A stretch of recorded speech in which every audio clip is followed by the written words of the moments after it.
Hello everyone, नमस्कार, welcome to physics verse में आप सभी का बहुत बहुत स्वागत है। अभी हम kinematics, rest and motion, third chapter of the concept of physics by professor H C Verma के एक्सरसाइजेस का सॉल्यूशन कर रहे हैं। और लास्ट वीडियो में हमने क्वेश्चन नंबर 31 तक सॉल्व करा था और आज की वीडियो में हम सॉल्व करेंगे question number 32 to the last question of the exercise, that is question number 52। तो चलिए बढ़ते हैं अपने क्वेश्चंस के सॉल्यूशन की तरफ, लेकिन चैनल को लाइक, शेयर एंड सब्सक्राइब करना नहीं भूलेंगे सर, ठीक है? क्योंकि ये चैनल आपसे पूरी आपकी एच सी वर्मा लगवा रहा है यार। सब लोग खरीद लेते हैं एच सी वर्मा, लेकिन लगाता कोई नहीं है पूरा पूरा, और उसको लगाना बहुत जरूरी है। एटलीस्ट उसके कुछ क्वेश्चंस तो बहुत शानदार हैं। अभी मैं कुछ क्वेश्चंस आज डिस्कस भी करूंगा जिनके इंटरनेट पर बहुत ही बेकार सॉल्यूशन अपलोडेड हैं, जिनको आप देखकर कहीं नहीं पाओगे। उस सॉल्यूशन को देखकर आप समझ ही नहीं पाओगे कि क्वेश्चन कह क्या रहा है और सॉल्यूशन में हो क्या रहा है। ठीक, चलिए आइए देखते हैं अपना क्वेश्चन नंबर 32। क्वेश्चन नंबर 32 कह रहा है, a ball is thrown horizontally from the point 100 metre above the ground with a speed of 20 metre per second. Find the time it take to reach the ground, the horizontal distance it travelled before reaching the ground and see the velocity, direction and magnitude with which it strikes the ground. बहुत बढ़िया सवाल है, horizontal projectile का question है। और question number 32 से लेकर question number 52 के लगभग जितने क्वेश्चन हैं सारे के सारे 2 डायमेंशन के हैं, ठीक है? इसके पहले के जो क्वेश्चन थे वो सारे के सारे क्वेश्चन नंबर 31 तक ये 1 डायमेंशनल मोशन के क्वेश्चंस थे। तो देखिए ये क्वेश्चन में क्या है, क्वेश्चन को अगर थोड़ा सा समझा जाए तो कहा जा रहा है कि एक आदमी है, उसने क्या किया, एक बॉल फेंका। कहा जा रहा है a ball is thrown horizontally from the point 100 metre above, जमीन से कितना ऊपर भाई, यहां से 100 मीटर ऊपर से एक ऑब्जेक्ट को ऐसे हॉरिजॉन्टली फेंका गया। और अगर इसको हॉरिजॉन्टली फेंका जा रहा है भाई साहब कितनी रफ्तार से, with a speed of 20 metre, with the speed of 20 meter per second। कह रहा find the time it take to reach the ground, the horizontal distance it travel before reaching the ground and see the velocity, direction and magnitude with which it strikes the ground। तो पहले part से deal करते हैं। First part is the time it take to reach the ground. तो देखिए इसका trajectory कैसा होगा, अगर आप इसको समझे तो ये बॉल ऐसे कहीं यहां आके गिरने वाली है, अरे ठीक है। और हम जान रहे हैं कि प्रोजेक्टाइल मोशन ये जो हो रहा है under the influence of gravity हो रहा है। तो मतलब कौन सी एक्सिस की वेलोसिटी चेंज होने वाली है, वाई एक्सिस की। एक्स एक्सिस की वेलोसिटी में कोई चेंज होने वाला नहीं है, और ऐसा इस वजह से क्योंकि एक्स एक्सिस में कोई भी एक्सेलरेशन नहीं है। ठीक, चलिए आइए देखिए, अगर मैं इस पर्टिकुलर पॉइंट की बात करूं तो यहां पर ऑब्जेक्ट की बस एक्स एक्सिस में वेलोसिटी है और वो कितनी है, 20 मीटर पर सेकेंड, और वाई एक्सिस में उसकी इनिशियल वेलोसिटी कितनी है, 0। मतलब अगर मैं इसके कहने के हिसाब से अगर मैं समझूं कि यहां से पड़ोस से मैं इसके जस्ट बगल में 100 मीटर से एक बॉल को ऐसे फ्री फॉल करा दूं, तो इसको यहां तक पहुंचने में जितना टाइम लगेगा, क्या इस बॉल को भी यहां तक पहुंचने में उतना ही टाइम लगेगा? क्योंकि डिस्प्लेसमेंट जो वाई एक्सिस का डिस्प्लेसमेंट है उसके लिए रिस्पॉन्सिबल कौन है, acceleration due to gravity only. तो यहां भी कौन लग रहा है भाई, नीचे ग्रेविटी लग रही है। और अगर नीचे ग्रेविटी लग रही तो जितना समय इसको यहां पहुंचने में लगेगा उतना ही समय इसको यहां पहुंचने में लगेगा। अरे ठीक है, चलिए हम ये भी जानते हैं कि एक्स एक्सिस में होने वाले चेंजेस का वाई से कोई लेना देना नहीं होता और वाई एक्सिस के चेंजेस का एक्स से कोई लेना देना नहीं है। इसी वजह से हम क्या करते हैं, एक्स एक्सिस में इक्वेशंस ऑफ मोशन अलग लगाते हैं, वाई एक्सिस में इक्वेशंस ऑफ मोशन अलग लगाते हैं। तो अगर मैं वाई एक्सिस में इक्वेशंस ऑफ मोशन लगाऊं तो मैं जानता हूं क्या, मैं क्या जानता हूं भाई, s equals to ut plus half at square. आओ समझते हैं भाई। तो देखो डिस्प्लेसमेंट कितना है अपने पास, डिस्प्लेसमेंट है 100 मीटर, तो यहां हो जाएगा -100 मीटर, क्योंकि यहां से डिस्प्लेसमेंट किधर जा रहा है, नीचे। इनिशियल वेलोसिटी वाई एक्सिस में कितनी है, 0। इनिशियल वेलोसिटी वाई एक्सिस में 0 हो गई, और ग्रेविटी कितनी लग रही है, -1/2, जी को अपन टी मान लें, ये यहां हो जाएगा, तो ये हो जाएगा 2 5 10, माइनस से माइनस कट जाएगा और टी की वैल्यू हो जाएगी √20 सेकेंड्स। अगर ये √20 सेकेंड हो गया तो इसकी वैल्यू अप्रॉक्सीमेटली निकल के आ जाती है 4.5 सेकेंड। टाइम हो गया अपने पास कितना, 4.5 सेकेंड। अच्छा, दूसरी बात कह रहा है the horizontal distance it travel before reaching the ground. Ground पर पहुंचने से पहले ये कितना आगे गया, अगर इसको अपन x मान ले तो यहां पर भी इक्वेशन ऑफ मोशन लगा सकते हैं, second equation of motion, that is x equals to uxt + 1/2 into ax into t square. But the problem is कि x एक्सिस में नेट एक्सेलरेशन कितना है यार, x एक्सिस में कोई एक्सेलरेशन नहीं लग रहा है, एक्सेलरेशन बस कहां लग रहा है, y एक्सिस में, और जिस डायरेक्शन में एक्सेलरेशन नहीं है उस डायरेक्शन की रफ्तार में कोई चेंज होने वाला नहीं है। अरे समझ आया क्या? तो x एक्सिस में कोई चेंज नहीं होगा, तो x एक्सिस की रफ्तार में कोई चेंज नहीं होगा, u की वैल्यू 20 है, टाइम है 4.5, तो ये कितना दूर जाके गिरेगा भाई, ये जाएगा अपना कितना, 90 मीटर। अरे समझ आया क्या, कितना दूर जाके गिरेगा, 90 मीटर। अच्छा, तीसरा पार्ट क्या कह रहा है, तीसरा पार्ट कह रहा है the velocity with which it strikes the ground, कितनी रफ्तार से ये ग्राउंड को स्ट्राइक करेगा। अब कितना टाइम पास क्वेश्चन है यार। देखो यहां पर ये बॉल है, इसकी हॉरिजॉन्टल रफ्तार 20 मीटर पर सेकंड है, 20 मीटर पर सेकंड बनी रहेगी। वाई एक्सिस में इसकी क्या रफ्तार है इसके बारे में अपने को कोई ज्ञान नहीं है। तो वाई एक्सिस की रफ्तार क्या होगी भाई, v इक्वल्स टू क्या लिखोगे, देखो यार, तो v स्क्वायर, इसमें वाई एक्सिस की बात कर रहे हैं तो वाई एक्सिस में फिर से इक्वेशन ऑफ मोशन लगाएंगे, क्या v square equals to u square plus 2as। तो देखो भाई v की वैल्यू कितनी हो जाएगी, ये हो जाएगी अपने पास अंडर रूट ऑफ 2gh। अरे वाई एक्सिस में u कितना है, 0 है भाई, वाई एक्सिस में u की वैल्यू 0 हो गई तो v इक्वल्स टू आ गया अपने पास अंडर रूट 2gh। और अगर इसको अपन सॉल्व करें तो देखो ये हो गया 2g की वैल्यू हो गई 10 और हाइट कितना हो गया, हाइट हो गया अपने पास कितना भाई साहब, हाइट हो गया अपने पास 100 मीटर। 100 मीटर की रफ्तार से गिरा दिया तो कहा गया कि बताइए इस v की वैल्यू क्या होगी। तो इस v की वैल्यू अगर हम निकालें तो ये कितना हो गया अपने पास, अंडर रूट में ये हो गया अपने पास 2000। अगर 2000 का अंडर रूट आप कर रहे हैं तो 2000 का अंडर रूट आपके पास लगभग निकल के आ जाएगा, तो ये आएगा 44.7 के करीब। अरे बात समझ आ रही, जब 2000 का अंडर रूट करेंगे तो ये आएगा आपके पास 44.7 metre per second, 44.7 metre per second. चलिए आगे बढ़ते हैं, अब देखते हैं अपना कहा जा रहा है कि कितना जो वेलोसिटी होगा, ये वाई एक्सिस की वेलोसिटी हो गई और एक्स एक्सिस की वेलोसिटी हो गई अपने पास कितनी, vx हो गया अपने पास 20 मीटर पर सेकंड, क्योंकि x में तो कोई चेंज होगा ही नहीं। तो अपने से पूछा गया रिजल्टेंट वेलोसिटी जो होगी उसका मैग्नीट्यूड एंड डायरेक्शन क्या होगा। तो रिजल्टेंट वेलोसिटी का मैग्नीट्यूड एंड डायरेक्शन निकालने के लिए क्या करेंगे भाई, पैरेललोग्राम लॉ का थोड़ा सा इस्तेमाल करेंगे। देखो यहां से एक लाइन इधर, यहां से एक लाइन इधर, ये जो वेलोसिटी होगी यही अपनी रिजल्टेंट वेलोसिटी होगी। और इस रिजल्टेंट वेलोसिटी का मैग्नीट्यूड अगर आप निकालने जाएंगे तो कितना होगा भाई, 20 का स्क्वायर प्लस, अरे भाई 44.7, v स्क्वायर की वैल्यू 2000 थी ना, तो 20 का स्क्वायर प्लस 2000। तो जब आप इसको सॉल्व करेंगे तो ये vr जो मिलेगा ये आपको मिलेगा 48.9, जिसको फर्दर लिख लिया जाता है 49 मीटर पर सेकंड। लगभग ये 49 मीटर पर सेकंड की रफ्तार से, 49 मीटर पर सेकंड की रफ्तार से ये जमीन को हिट करेगी। अरे बात समझ आ रही, चलें आगे बढ़ें। ये हो गया अपने पास, सबका सब निकल गया, तीनों का तीनों पार्ट निकल गया। पहला निकल गया अपने पास, टाइम कितना लगा 4.5 सेकंड। दूसरा पता चल गया अपने को कितना दूर जाके गिरेगा, वो मिल गया अपने को 90 मीटर। अरे समझ आया क्या, ux इंटू टी कर दिया, u की वैल्यू है 20 है और कितना देर लगा 4.5, तो ये कितना आ जाएगा अपने पास भाई 20 मल्टीप्लाइड बाई 4.5, 90 मीटर।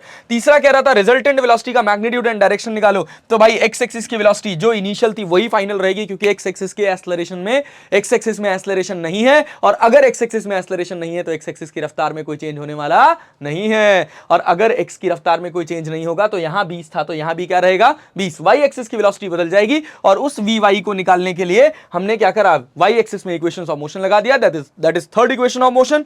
और वो क्या था, v square equals to u square plus 2as। तो v इक्वल्स टू u की वैल्यू 0, a की वैल्यू -g, हाइट भी नीचे जा रहा है तो -g -h प्लस हो जाएगा अंडर रूट 2gh। g की वैल्यू 10 है, h की वैल्यू 100 है, ये अपने पास आया 2000 और 2000 का अंडर रूट हो जाएगा आपके पास 44.7 मीटर पर सेकंड।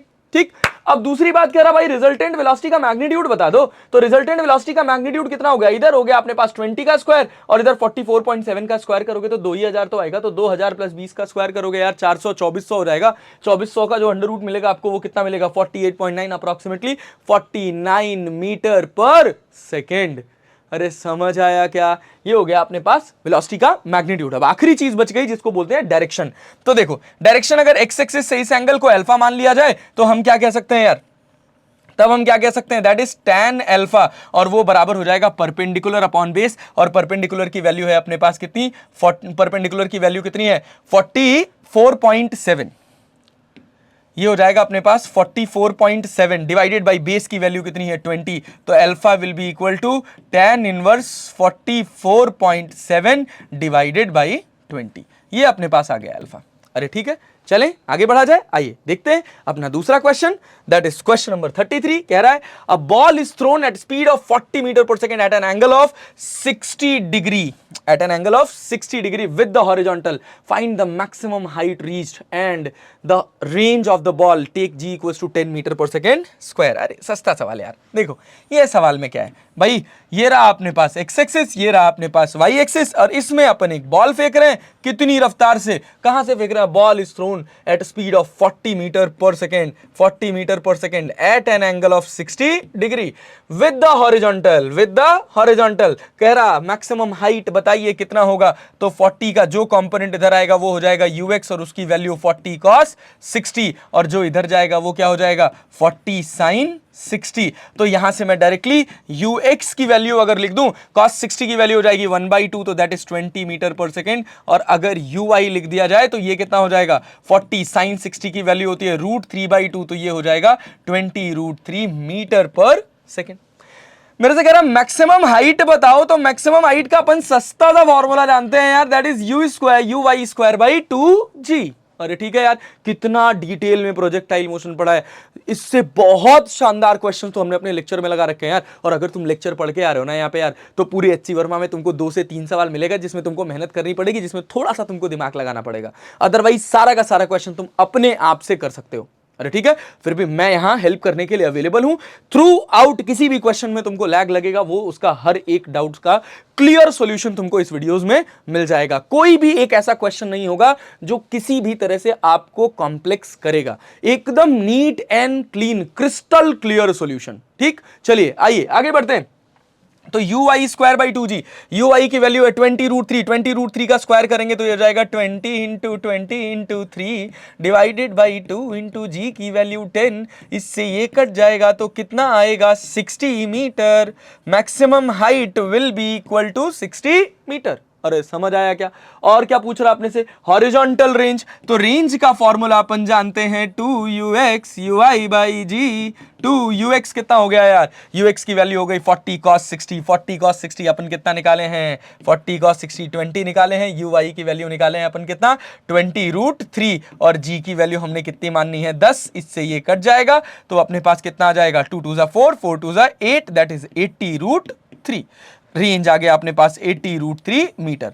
अब देखो भाई, अगर आप इसको फर्दर सॉल्व करना चाहते हो तो √3 की वैल्यू कितनी रख लो, √3 की वैल्यू अगर आप रख लेते हैं 1.732 तो ये लगभग आपको 138 के करीब का रेंज मिलेगा। अरे ठीक है, बट इतना करके छोड़ दो यार, सफिशिएंट है। ठीक है, 80√3 मीटर। चले आगे बढ़े, आइए आगे बढ़ते हैं अपना next question, that is question number 34। In a soccer practice session the football is kept at the centre of a field 40 yard from the 10 feet high goal post. A goal is attempted by kicking the football at speed of 64 feet per second at an angle of 45 degree to the horizontal. Will the ball reach the goal post? क्या ball जो है वो goal post तक पहुंच जाएगी कि नहीं पहुंच पाएगी? तो आइए क्वेश्चन देखते हैं भाई, अच्छा क्वेश्चन है। क्वेश्चन कह रहा है कि एक अपने पास ग्राउंड है, ये ग्राउंड में एक गोल पोस्ट है जिस गोल पोस्ट की हाइट 10 फीट है और यहां से 40 गज दूर, 40 गज 40 यार्ड्स मतलब कितने स्क्वायर कितने फीट, तो 40 multiplied by 3 that is 120 feet. 120 feet दूर एक बॉल रखी हुई है, फुटबॉल है जिसको किक करा जा रहा है। कितनी रफ्तार से किक कर रहे हैं यार, इसको हम किक कर रहे हैं 64 फीट पर सेकेंड। कितने एंगल पर, 45 डिग्री के एंगल पर। तो कहा गया कि बताइए ये बॉल गोल पोस्ट तक पहुंच जाएगी कि नहीं पहुंच जाएगी। मतलब अगर इसका रेंज 120 फीट से ज्यादा हुआ तो यहां पहुंच जाएगी, अगर कम हुआ तो नहीं पहुंचेगी। अरे ठीक है, बस मुझसे यह पूछा गया कि will the ball reach the goal post, क्या बॉल गोल पोस्ट तक पहुंच जाएगी कि नहीं पहुंच जाएगी। अगर इसी क्वेश्चन में यह पूछ लिया जाता कि क्या बॉल गोल पोस्ट के अंदर तक जाएगी कि नहीं जाएगी, तो उसमें कंडीशन हो जाती कि अगर मैं इसको ज्यादा तेज मार दूं तो ये यहां से बाहर भी जा सकती है। ठीक है, बट हमसे ऐसा नहीं पूछा गया, हमसे आसान सवाल पूछा गया और अभी हम आसान सवाल का सोल्यूशन करते हैं। तो देखिए क्या होगा कि अगर मैं ux की बात करूं तो ux की वैल्यू 64, इधर जो कंपोनेंट आएगा ये आएगा अपने पास 64 cos 45 और इधर जो कंपोनेंट जाएगा वो जाएगा अपने पास 64 sin 45। cos 45 की भी वैल्यू 1/√2 होती है, sin 45 की भी वैल्यू 1/√2 होती है भाई। cos 45 की वैल्यू 1/√2 है भाई, ux की वैल्यू हो जाएगी 64/√2 फीट पर सेकेंड और ui जो होगा वो भी हो जाएगा आपके पास 64/√2 फीट पर सेकेंड। अरे समझ आया क्या, 64 sin 45 भी यही होगा, cos 45 भी यही होगा। तो पहले रेंज निकाल के देखते हैं, r इक्वल्स टू कितना हो जाएगा 2ux ui/g भाई। ठीक है, 2ux की वैल्यू हो गई अपने पास 64/√2, ui की वैल्यू भी हो गई 64/√2 और g की वैल्यू हो गई 32।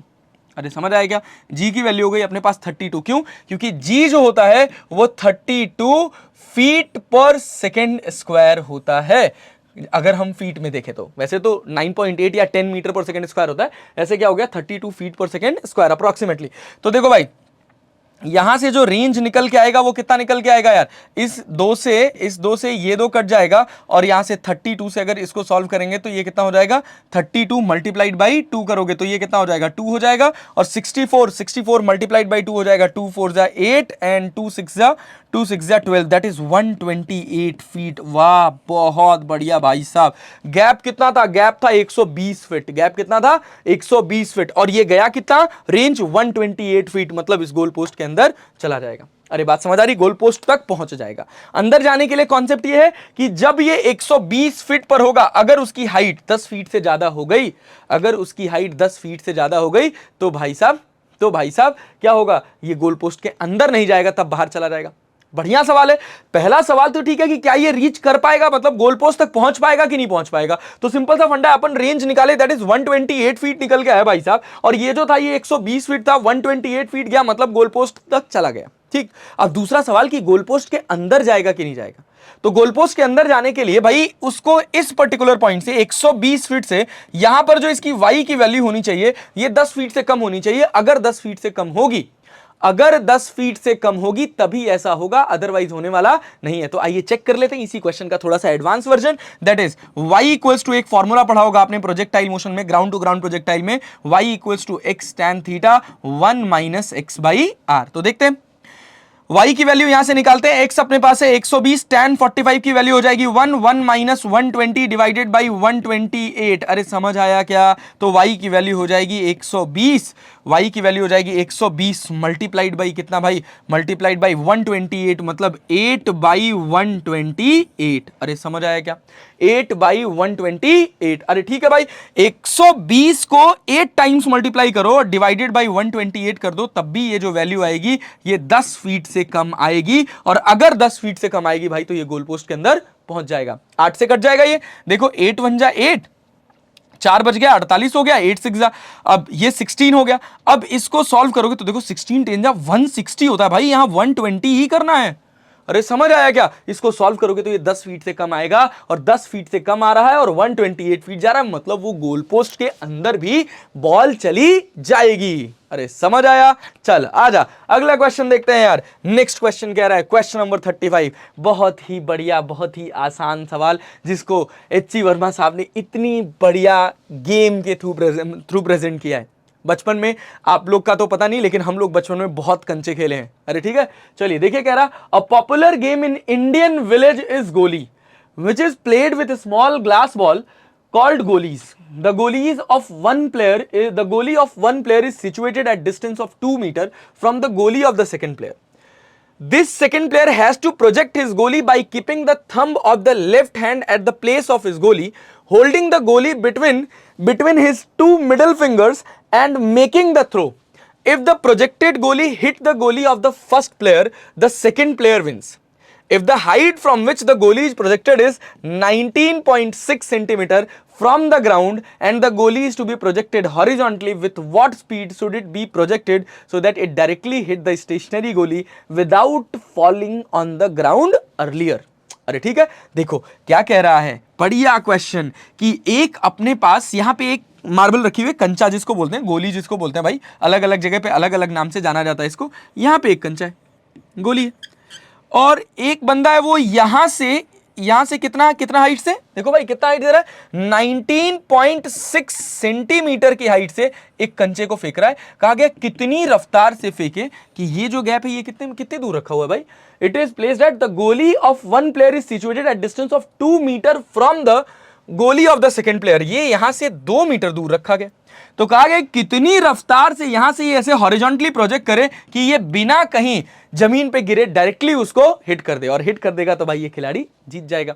ठीक, तो देखिए कहा गया यू कितना होगा, यू इसको यहां से कितनी वेलोसिटी से इसको फेंका जाए कि यहां जाके हिट कर जाए, 2 मीटर तक चली जाए। उसके लिए आपको निकालना पड़ेगा सबसे पहले कि इसको यहां से लेकर यहां तक पहुंचने में कितना समय लगेगा। तो time will be equal to, जब हम हॉरिजॉन्टल प्रोजेक्टाइल की बात करते हैं तो यहां पर जो इनिशियल वाई एक्सिस में वेलोसिटी है 0 और वाई एक्सिस में होने वाले चेंजेस का मैं बार बार कह रहा हूं एक्स से कोई लेना देना नहीं है, तो वाई में हम सेपरेटली इक्वेशन ऑफ मोशन लगा सकते हैं और टाइम जो है वो एक्स और वाई पे डिपेंडेंट नहीं होता है। तो जो टाइम आपको वाई में मिलेगा वही टाइम आपको एक्स में भी मिलने वाला है। चलिए आइए देखिए, तो t will be equal to, ऐसे तो जो समझदार होते हैं वो directly t equal to under root of 2h/g लिख देते हैं।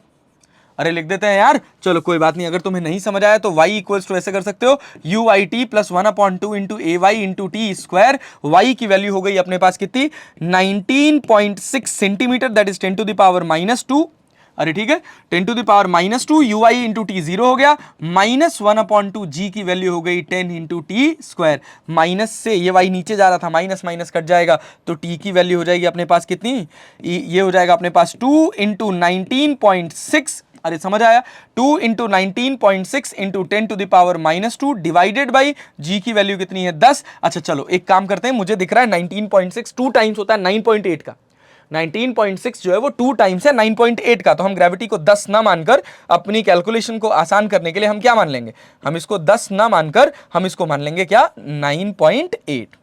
9.8 इंटू टी स्क्वायर, तो डिवाइडेड बाई 9.8 हो जाएगा, इससे ये 2 टाइम्स में कट जाएगा, तो आपको मिल जाएगा टी की वैल्यू 0.2 सेकेंड। अरे समझ आया क्या, टी की वैल्यू आ गई 0.2 सेकेंड। अब 0.2 सेकेंड में इसको यहां हिट कर देना है, तो x इक्वल्स टू क्या हो जाता है अपने पास, ux इंटू टी, तो ux ही निकालना है, तो ux की वैल्यू हो जाएगी x बाई टी। x कितना दे रखा है 2 डिवाइडेड बाई t कितना दे रखा है, t कितना दे रखा है 0.2, तो आंसर कितना आ जाएगा 10 metre per second. 10 metre per second से अगर वो फेंक देगा, 10 मीटर पर सेकेंड से अगर इसने कंचा फेंक दिया तो अपना काम बन गया। अरे समझ आया क्या, चले आगे बढ़ा जाए, पक्का भाई, चलो ठीक है। चलो नेक्स्ट क्वेश्चन, t की वैल्यू है अपने पास कितनी 0.2 सेकेंड, यहां पे t की जगह 0.2 रख दिया, x की वैल्यू थी 2 मीटर, तो 2 डिवाइडेड बाई 0.2 हो गया, तो अपने पास आंसर आ गया 10 मीटर पर सेकेंड। ठीक है, चलिए आगे बढ़ते हैं, अपना नेक्स्ट क्वेश्चन देखते हैं, दैट इज क्वेश्चन नंबर 36। बढ़िया सवाल है, क्वेश्चन कह रहे हैं figure shows 11.7 feet wide ditch with the approach roads at angle of 15 degree at angle of 15 degree with the horizontal, with what minimum speed should a motorbike be moving on the road so that it safely crosses the ditch? Assume that, जो question था, इस पूरे question की जो USP थी वो USP ये line थी भाई साहब, कह रहा assume that the length of the bike is 5 feet and यहां से it leaves the road when the front part runs out of the approach road। जैसे ही फ्रंट पार्ट छूटता है, ये जो पूरी की पूरी बाइक है ये इस सरफेस को छोड़ देती है, तो मतलब हमको यहां पहुंचाना है, इस जगह पर बाइक का पिछला हिस्सा पहुंचाना है, तो जो रेंज हमको कवर करनी पड़ेगी, वो कितनी कवर करनी पड़ेगी, that must be 11.7 plus 5, 11.7 plus 5 feet, तो कितना हो जाएगा अपने पास, ये हो जाएगा अपने पास 16.7 फीट। इतना रेंज हमको कवर करना पड़ेगा। तो कह रहा है कि with what minimum speed should a motor bike be moving on the road so that it safely crosses the ditch, की वो इस डिच को सेफली क्रॉस कर जाए। तो उसके लिए आर का अपन क्या फॉर्मूला जानते हैं भाई, एक फॉर्मूला जानते हैं u square sine 2 theta divided by g, और हम ऐसा इस वजह से कर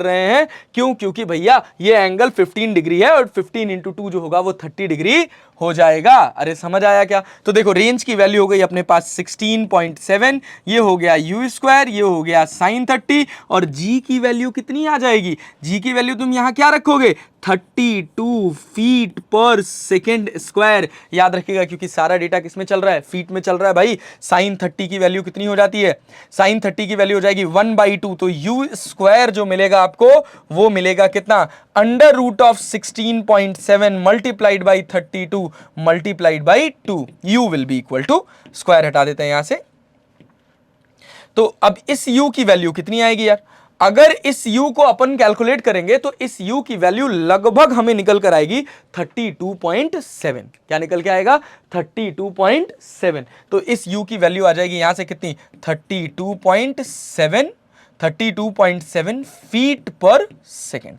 मतलब इतनी रफ्तार से अगर मोटर बाइक इस खाई से छलांग लगाएगी तो उसका पिछला हिस्सा इस पार पहुंच जाएगा। अरे समझ आया, चले आगे बढ़े। आइए next question, that is question number 37। A person standing on the top of a cliff 171 feet high has to throw a packet to his friend standing on the ground 228 feet horizontally away.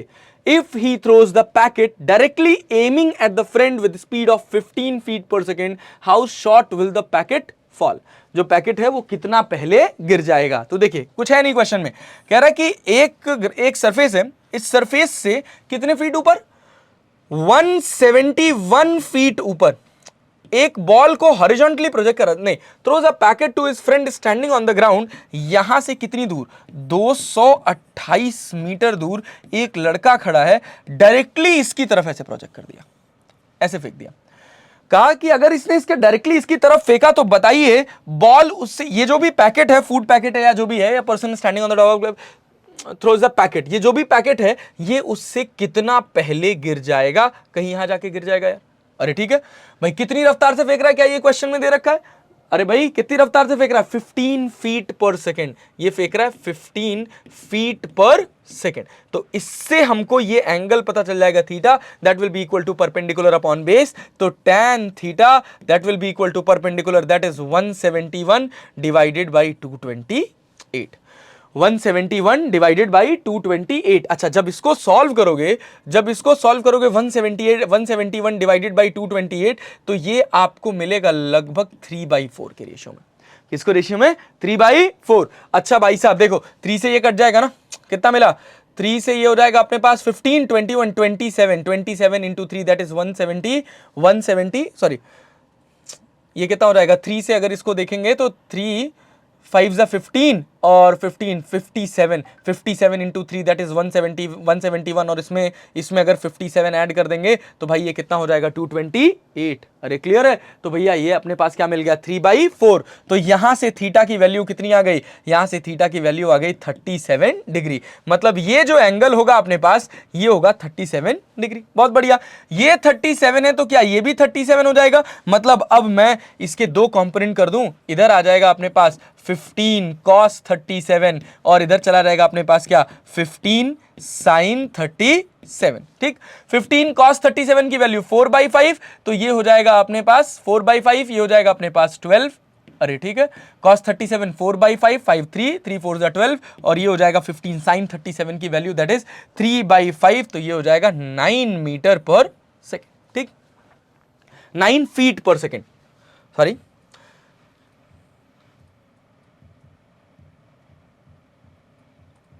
ये हो जाएगा अपने पास 12 feet पर second, और ये हो जाएगा अपने पास कितना, 9 फीट पर सेकेंड।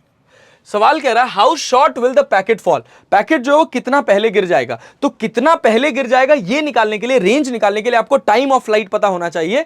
टाइम ऑफ फ्लाइट पता होना चाहिए कि इसको यहां से लेकर यहां तक पहुंचने में, इस फूड पैकेट को यहां तक पहुंचने में टाइम कितना लगा, और टाइम आपको हमेशा वाई एक्सिस से मिलता है। तो हम वाई एक्सिस की इक्वेशन लगाएंगे UIT + 1/2 into AY into t square, और अगर इसको सॉल्व करके देखा जाए भाई तो क्या मिलेगा, अगर तुम इसको सॉल्व करोगे तो y की वैल्यू तुम्हारे पास कितनी है, -171। UI अपने पास कितना है, UI अपने पास हो गया कितना, 9। ठीक है, देखो भाई UI की वैल्यू हो गई अपने पास, UI की वैल्यू हो गई 90, और इधर कितना हो जाएगा, इधर हो जाएगा अपने पास भाई -1/2 इंटू 32 इंटू टी स्क्वायर, इससे ये कट जाएगा तो ये हो जाएगा 16, तो हो जाएगा अपने पास 16t square, 16t square minus 90 minus 171 and that is equal to 0। अरे बात समझ आ रही? ठीक है भाई, चलो आओ आगे बढ़ा जाए, देखते हैं। अब जब हम इसको सॉल्व करेंगे तो भाई श्रीधराचार्य टी की वैल्यू कितनी हो जाएगी, ये हो जाएगा अपने पास 9 plus minus √(b² minus 4ac divided by 2a, तो b स्क्वायर की वैल्यू 9 का स्क्वायर, और 4ac हो जाएगा अपने पास 4 into 16 into 171 divided by 2a मतलब 32, और जब आप इसको पूरा सॉल्व करेंगे तो ये मिलेगा आपको 96 डिवाइडेड बाई 32 एंड 32 3 जा 96, तो आंसर मिल गया आपके पास कितना, 3 सेकंड। भैया कितना आंसर मिल गया, 3 सेकंड में ये पैकेट जमीन पे पहुंच गया। और अगर ये पैकेट 3 सेकंड में जमीन पे पहुंच गया तो भैया ये कितना आगे गया। अरे रेंज निकाल सकते हो ना यार, तो रेंज की वैल्यू यहां पे कितनी हो जाएगी, ux into T plus 1/2 into ax into t square लिखने की जरूरत ही नहीं है, क्योंकि ax की वैल्यू कितनी है, ax की वैल्यू कितनी है 0 भाई, तो भाई r will be equal to ux अपने पास कितना है, ux दे रखा है, ux अपने पास दे रखा है 12 और t की वैल्यू कितनी दे रखी है 18, तो 12 दूना 24, 12 दें 36, 36 फीट। अरे समझ आया क्या? तो ये कितने दूर जाके गिरा 36 फीट। अब 228 ये है, 36 ये है, तो भैया कितनी दूर रह गया, कितनी दूर रह गया, ये इससे कितना दूर रह गया, इसको मान लो कुछ भी डिस्टेंस, ये बॉल है और ये लड़का है। अरे बात समझ आ रही? तो जो बी एल होगा वो हो जाएगा अपने पास 228 माइनस 36, 8 में से 6 जाएगा 2 और 12 में से 3 जाएगा तो कितना बचेगा भाई, 12 में से 3 जाएगा तो ये अपने पास हो जाएगा 9 और यहां हो जाएगा 1, तो आंसर आएगा 192 फीट।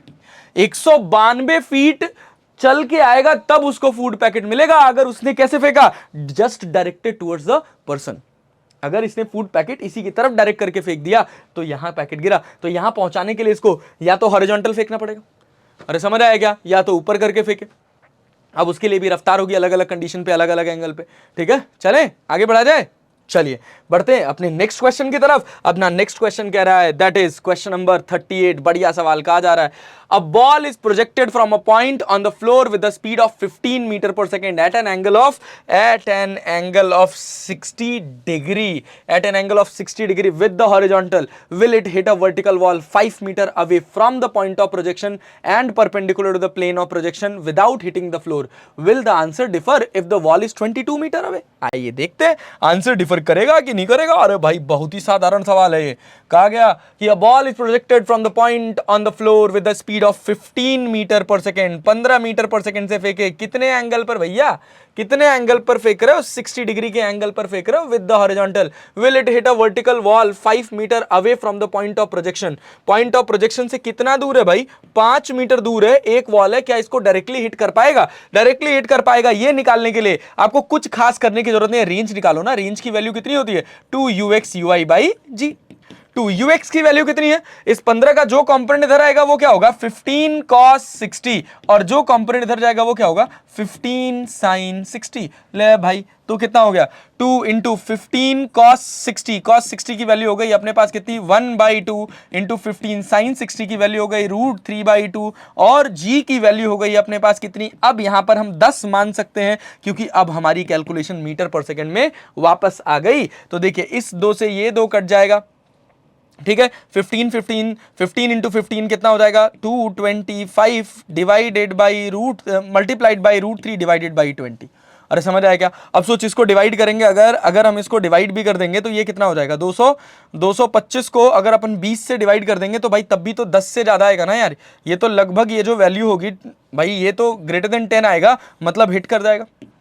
अरे ठीक है हिट कर जाएगा, लेकिन अगर इसी को will the answer differ if the wall is 22 metre away, अगर 22 मीटर दूर कर दिया गया तो भाई, अगर इसको 22 मीटर दूर कर दिया जाए तो रेंज निकाल लो यार, देख लो अगर ये 22 मीटर से, अगर ये वैल्यू 22 मीटर से ज्यादा आती है तब तो भाई तब भी हिट कर जाएगा, अगर नहीं आती है तो नहीं हिट करेगा। अरे साधारण सवाल है, चलें आगे बढ़े। आइए next question that is question number 39 कह रहा है find the average velocity of a projectile between the instant it crosses half of the maximum height if it is projected with a speed u at an angle theta with the horizontal। आओ ये बढ़िया सवाल है भैया।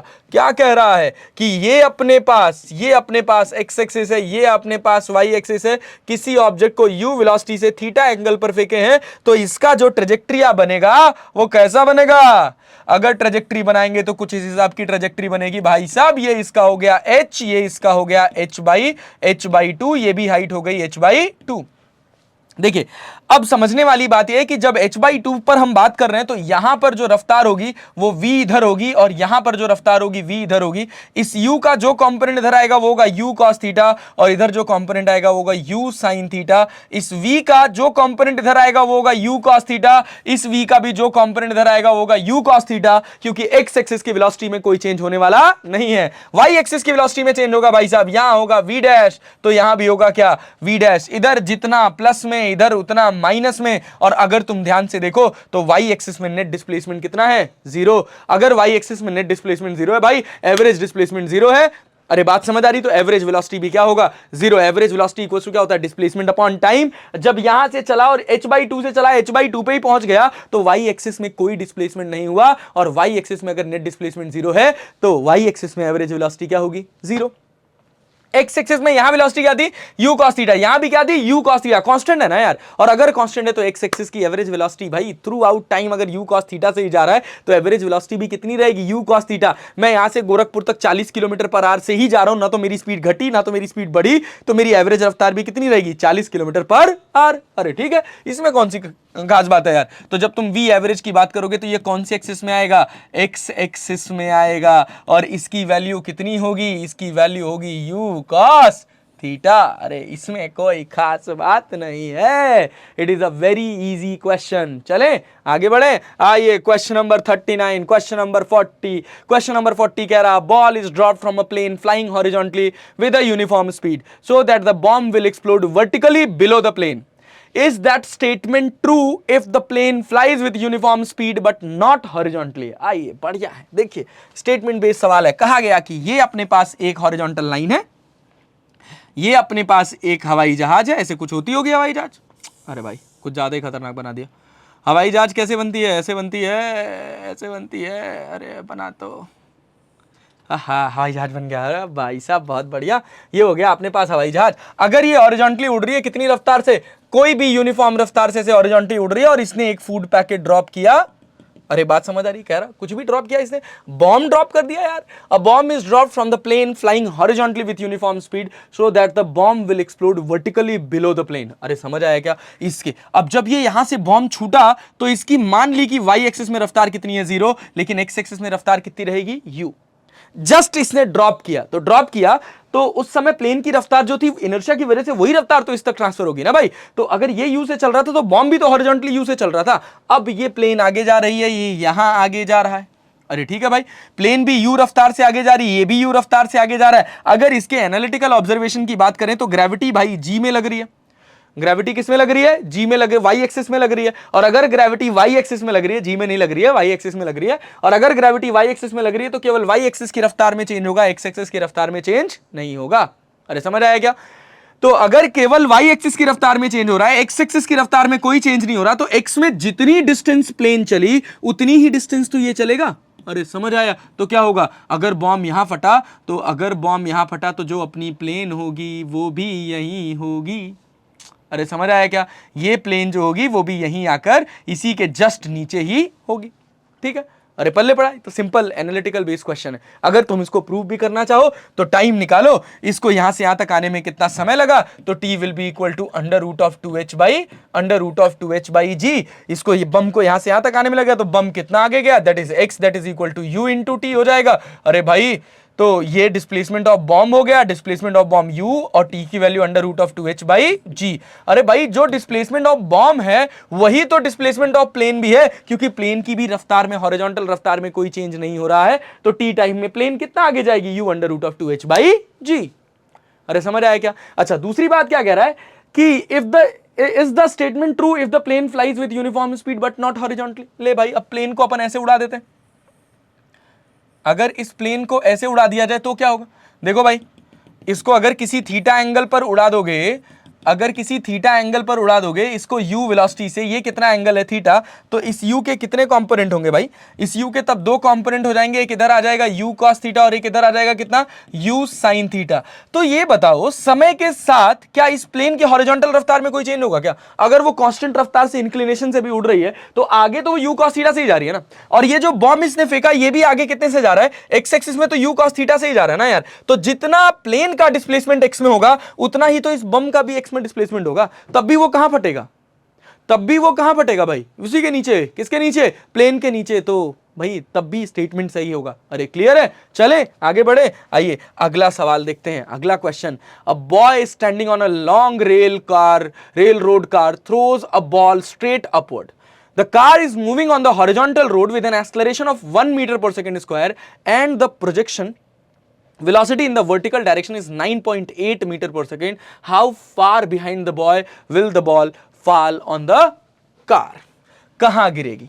अरे बात समझ आ रही? देखो रेल रोड कार समझते हो क्या? वो जो पटरियों पे चलती है यार, कभी देखा होगा कि 4-5 बंदे होते हैं, लंबी सी रेल रोड होती है, एक ऐसे कार होती है, वो पटरियों को चेक वेक करने के लिए या उधर इंस्पेक्शन के लिए चला देते हैं, उसी पे चलती रहती है बढ़िया, ठीक है, ट्रेन के जैसी होती है। तो ऐसे एक रेल रोड कार है।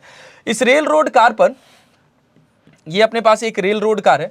कहा जा रहा boy standing on the long rail road car throws a ball straight upward. यहां पर एक लड़का खड़ा है, इसके हाथ में एक बॉल है और इसने बॉल को ऐसे ऊपर फेंका, ठीक, कितनी रफ्तार से फेंका? Moving on a horizontal road with an acceleration. और ये जो रेल रोड है ये कितने एक्सेलरेशन से? 1 मीटर पर सेकंड स्क्वायर के एक्सेलरेशन से आगे जा रही है भाई।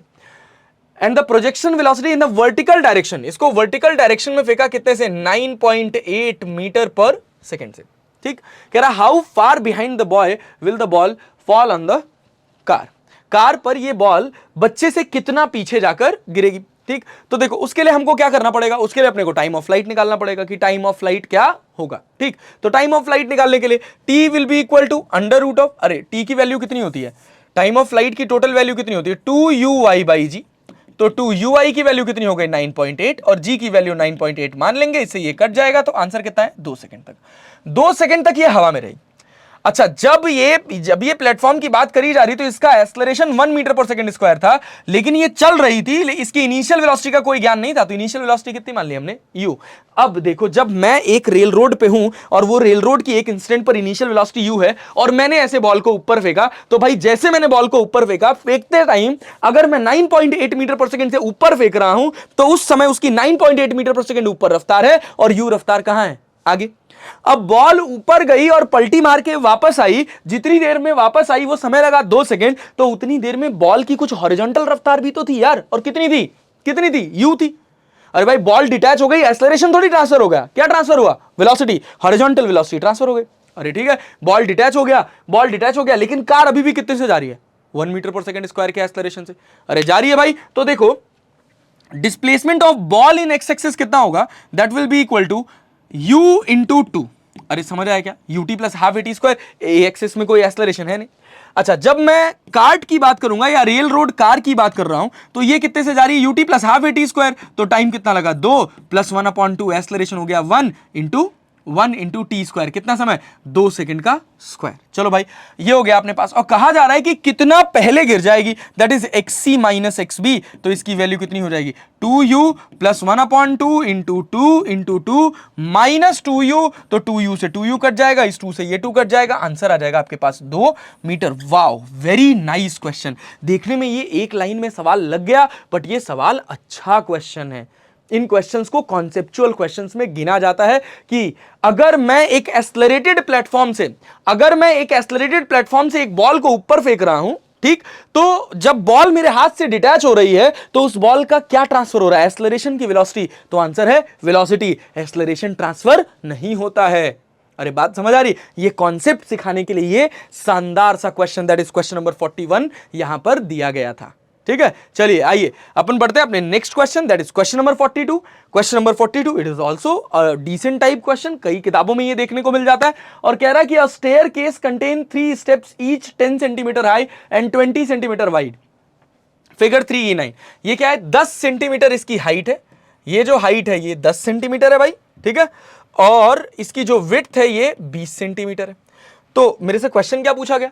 क्वेश्चन पूछा गया कि ये बताओ what should be the minimum horizontal velocity of a ball rolling off the upper most plane so as to hit directly the lower plane. इस प्लेन को हिट कर जाए, इसके लिए हमारी रफ्तार यहां पे u जो है वो मिनिमम, u मिनिमम पूछ रहा है। तो देखो अगर मुझे इसको जस्ट नीचे पहुंचाना है तो देखो इसकी ट्रेजेक्ट्री कैसी होनी चाहिए, कुछ इस हिसाब से चलनी चाहिए, और जस्ट इस पॉइंट को ब्रश पास कर जाए। ब्रश पास करने का मतलब बिना टच किए, जस्ट बिना टच किए यहां आके गिर गई तो डायरेक्टली गिर जाएगी। यही सिचुएशन हो सकती है। अगर इससे कम रफ्तार करोगे तो ये डायरेक्टली नीचे आने वाली नहीं है, और मिनिमम रफ्तार ही पूछ रहा है यार। ठीक, तो देखो ये 20 सेंटीमीटर है, ये भी 20 सेंटीमीटर है, और ये जो हाइट है ये 10 सेंटीमीटर है। तो यहां से लेकर ये इसका डिस्प्लेसमेंट हुआ वाई एक्सिस में। तो वाई एक्सिस में जो इसका डिस्प्लेसमेंट हो रहा है वो कितना हो रहा है? वो हो रहा है 20 सेंटीमीटर। अब ये 20 सेंटीमीटर डिस्प्लेस होने में वाई एक्सिस में कितना टाइम ले रही है उसको देखते हैं ये बॉल। तो time will be equal to क्या हो जाएगा, under root of 2h by g, क्योंकि इनिशियल जो वेलोसिटी है कौन सी एक्सिस में, वाई एक्सिस में 0 है। तो भाई तो 2h बाई जी हो जाएगा, फ्री फॉल की तरह काम करेगा। h की वैल्यू अपने पास कितनी हो गई, 10 plus 10 that is 20 into 10 to the power -2 divided by, centimetre में है भाई, डिवाइडेड बाई जी की वैल्यू कितनी हो गई 10।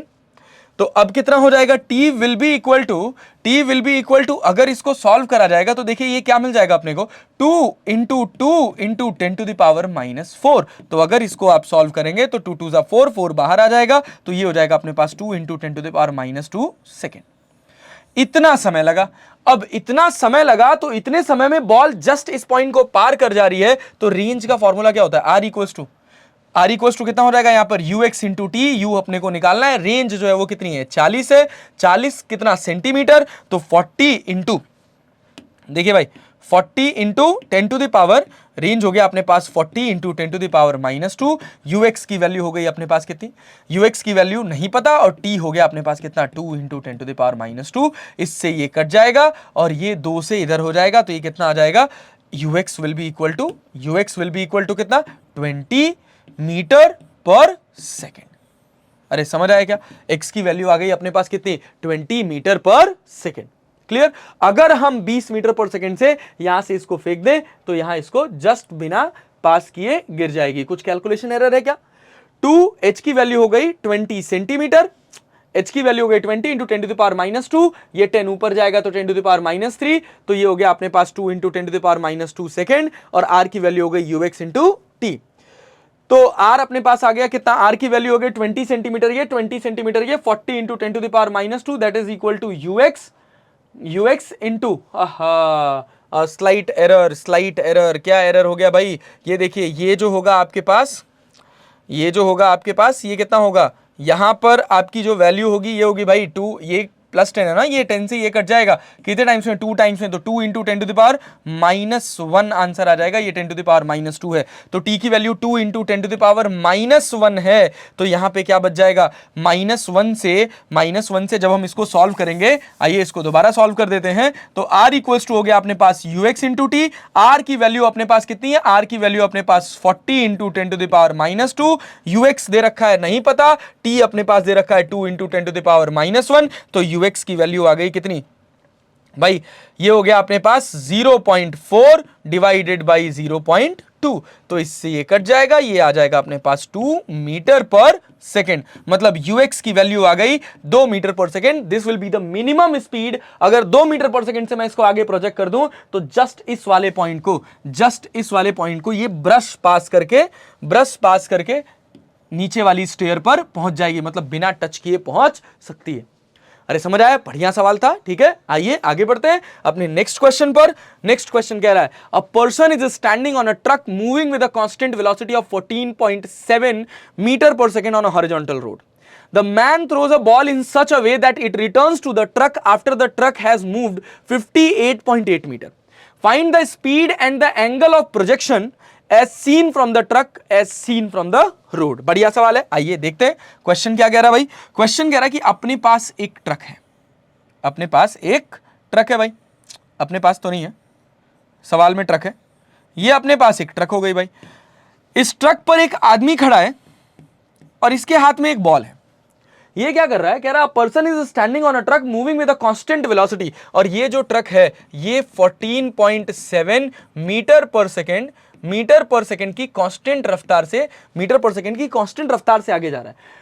The man throws a ball in such a way that it returns to the truck after the truck has moved 58.8 metre, कि मैं यहां से ऐसे बॉल फेंक रहा हूं ऊपर, बॉल ऊपर गई और वापस फिर मेरे हाथ में आई। ऐसा तभी होगा जब ये बंदा इस बॉल को कहां फेंकेगा, 90 डिग्री से ऊपर। इसको अपन मान लिए ui, क्योंकि जब हम बॉल को ऊपर फेंकेंगे तो हॉरिजॉन्टल वेलोसिटी ट्रांसफर हो जाएगी बॉल तक। तो जैसे ही बॉल डिटैच हुई हाथ से, उस समय उसकी हॉरिजॉन्टल रफ्तार कितनी थी, 14.7 मीटर पर सेकेंड, और फिर ये भी आगे कितने से जा रहा, 14.7 मीटर पर सेकेंड। तो इन दोनों के बीच की रिलेटिव वेलोसिटी 0 हो गई। तो जो बंदा ट्रक पे खड़ा है उसको लगा है मैंने बॉल ऊपर फेंकी और बॉल वापस आके मेरे हाथ में गिरी। अरे समझ आया क्या। थोड़ी देर बाद इसकी पोजीशन कहीं आगे हो जाएगी तो बॉल की पोजीशन भी आगे हो जाएगी, क्योंकि जैसे ही हम बॉल को ऊपर फेंकेंगे बॉल को ट्रक की वेलोसिटी ट्रांसफर हो जाएगी। मतलब अगर मैं इस बॉल को ऊपर फेंक रहा हूं तो ग्राउंड फ्रेम में इसकी इधर रफ्तार है कितनी, इसकी इधर रफ्तार है 14.7 मीटर पर सेकेंड और वाई एक्सिस में अभी रफ्तार अपने को पता नहीं है। लेकिन हुआ क्या कि जब दोबारा बॉल इसके हाथ में वापस आके गिरी उतनी देर में ये ट्रक अपनी ओरिजिनल पोजीशन से जहां से बॉल फेंकी गई थी वहां से कितना आगे चला गया, 58.8 मीटर। अरे समझ आया क्या? अगर 58.8 मीटर गया तो कितना समय लगा होगा भाई, कितना समय लगा होगा, बॉल ऊपर हवा में रही होगी, मैं फेंक रहा हूं, मैं 58.8 मीटर आगे चला गया, कितनी रफ्तार से, 14.7 मीटर पर सेकंड से। अगर 14.7 मीटर पर सेकंड से मैं आगे जा रहा हूं और 158.8 मीटर के बाद बॉल वापस मेरे हाथ में आके गिर गई तो कितनी देर तक बॉल हवा में रही यार? तो उसके लिए time that is equal to distance upon velocity. Displacement कितना हुआ, 58.8 और वेलोसिटी कितनी थी, 14.7। और अगर हम इसको सॉल्व करेंगे तो हमें आंसर मिलेगा 4/3 सेकेंड। अरे बात समझ आ रही? कितना, सॉरी सॉल्व करो जरा इसको, तो 14.7 को अगर यहां सॉल्व किया जाए तो क्या ये लगभग अपने पास 4 टाइम्स आ जाएगा क्या? अरे 4 7 जा 4 से 4 7 जा 18 28 एंड 4 4 जा 16 17 18 4 1 जा 4 5। अरे बहुत बढ़िया, ये 4 बार में कट जाएगा तो टी की वैल्यू मिल गई अपने को कितनी, 4 सेकंड। मतलब 4 सेकंड तक बॉल हवा में रही, और अगर 4 सेकंड तक बॉल हवा में रही तो भाई यू वाई नहीं निकाल सकते हो क्या? तो हम जानते हैं time of flight that is 2 UY/G। तो यू वाई की वैल्यू हो जाएगी, टाइम कितना लगा 4, जी की वैल्यू हो गई 10 डिवाइडेड बाई 2। तो ये कितना हो जाएगा, ये अपने पास हो जाएगा, ये अपने पास हो जाएगा 2 2 जा 4 और ये हो गया अपने पास कितना, 20 मीटर पर सेकेंड। अरे बात समझ आ रही? ये आ गया अपने पास 20 मीटर पर सेकेंड। बट मुझे लग रहा है ये 58.8 है, ये 14.7 है, 14.7 है। तो इसको अपन एक काम कर लेते हैं कि G की जगह 9.8 रख देते हैं। अगर G की जगह 9.8 रख देंगे तो ये अपने को क्या मिल जाएगा, 19.6 मीटर पर सेकेंड। इसका क्या फायदा होगा अभी मैं आपको बताता हूं, कैलकुलेशन थोड़ी हमारी आसान हो जाएगी। अरे ठीक है, तो UI मिल गया अपने को कितना, UI मिल गया हमें भाई, UI हमें मिल गया कितना, 19.6 metre per second, 19.6 metre per second भाई। तो कहा गया कि पहला सवाल कि the man throws a ball in such a way that it returns to the truck after the truck has moved 50. Find the speed and the angle of projection as seen from the truck. तो अगर मैं truck से देख रहा हूं तो 19.6 metre per second से मुझे कैसे फेंकना होगा, 90 डिग्री पर। तो ए पार्ट का जो ऑप्शन होगा वो होगा 19.6 metre per second eight 90 degree. दूसरा कह रहा है अगर ग्राउंड से देख रहा है भाई, तो ग्राउंड से देखेगा, जब बंदा कोई ग्राउंड से देखेगा तो क्या होगा, उसको तो यहां कहीं नजर आएगा। अरे ठीक है, यू आई जो है, ये जो यू आई वेलोसिटी है, ये क्या है, velocity of ball in y axis with respect to भाई किसके, विथ रिस्पेक्ट टू ट्रक। अरे समझ आया क्या, ट्रक के रिस्पेक्ट में एक्स एक्सिस में जा रहा है क्या, नहीं। तो velocity of ball with respect to truck that is velocity of ball minus velocity of truck. तो velocity of ball with respect to ground that is velocity of ball with respect to truck plus velocity of truck. अरे यही तो होगा भाई साहब, vector sum ही तो हो जाएगा किसका, velocity of ball with respect to truck that is 19.6 metre per second और velocity of truck that is 14.7 metre per second. अरे समझ आया क्या? तो चलो अगर तुम इसको सॉल्व करोगे तो तुमको क्या मिलेगा भाई, देखो अगर तुम इसको सॉल्व करोगे तो देखो भैया जो तुमको मिलेगा velocity of ball with respect to ground, उसका जो मैग्नीट्यूड होगा वो होगा 19.6 का स्क्वायर प्लस एक्स एक्सिस में कितना, 14.7 का स्क्वायर। ये लगभग 24.6 के करीब अपने पास आंसर आता है शायद। अरे ठीक है, इसको सॉल्व कर लेंगे, ये VB का मैग्नीट्यूड हो जाता है, ये VB का हमारा मैग्नीट्यूड हो जाता है और इसकी वैल्यू लगभग 24.6 या 24.5 के करीब आती है। कितनी आएगी, 24.5 या 24.6। तो देख लीजिएगा अपने हिसाब से 24.5 मीटर पर सेकंड अपन लिख लेते हैं, ये हो गया। अच्छा, कितने एंगल पर, इसको हॉरिजॉन्टल से अगर ये एंगल अल्फा बना दिया जाए तो हम क्या लिख सकते हैं, tan alpha that is perpendicular upon base. Perpendicular की वैल्यू हो गई 19.6 और बेस की वैल्यू हो गई कितनी, 14.7। अरे ठीक है, तो ये हो जाएगा अपने पास, क्या देखिए ये 4/3 का रेशियो बन रहा है क्या, 4/3 का, 4 से ये कट जाएगा, 4 से ये कितने टाइम्स में जा रहा है, 4 1 जा 4 4 जा 16, 4 4 जा 16 36, 49 टाइम्स, यस, बहुत बढ़िया। 49 मल्टीप्लाइड बाई 3 करोगे तो 147 हो जाएगा, ये 4 करोगे 196 हो जाएगा। तो ये अपने पास हो जाएगा कितना, 4/3। तो alpha will be equal to 53 degree from horizontal. मतलब जो बंदा ग्राउंड में है उसको ये बॉल 53 डिग्री पर, हॉरिजॉन्टल से 53 डिग्री पर कितनी रफ्तार से, 24.5 मीटर पर सेकंड से जाती हुई नजर आएगी। अरे समझ आया? चलिए आगे बढ़िए। ये प्रोजेक्टाइल का अच्छा सवाल है, कैसे वेलोसिटी ट्रांसफर होती है, उसका एक सुंदर सा प्रेजेंटेशन है, इसीलिए एचसी वर्मा इंपॉर्टेंट है। ये आपके कॉन्सेप्ट को बहुत शानदार करती है, पॉलिश करती है आपके कॉन्सेप्ट को, ताकि ऐसा नहीं है कि ये किताब सफिशिएंट है कि अगर आपने लगा लिया तो नहीं भाई हो गया, मेरा फिजिक्स हो गया। नहीं, फिजिक्स नहीं हो गया, फिजिक्स के लिए आपको बहुत मेहनत करनी है। बट ये किताब वो बेस है जहां से आपके सामने अगर कोई भी क्वेश्चन आएगा तो आप रेडी हैं उस क्वेश्चन को अप्रोच करने के लिए। एटलीस्ट आपको सोचना नहीं पड़ेगा कि मैं उस क्वेश्चन को सॉल्व कैसे करूं। और इसके इतना करने के लिए तो भाई जरूरी है, और यही तो इनिशियल फेज है फिजिक्स का, कि अगर आपको ये आ रहा है मतलब you are on a right track.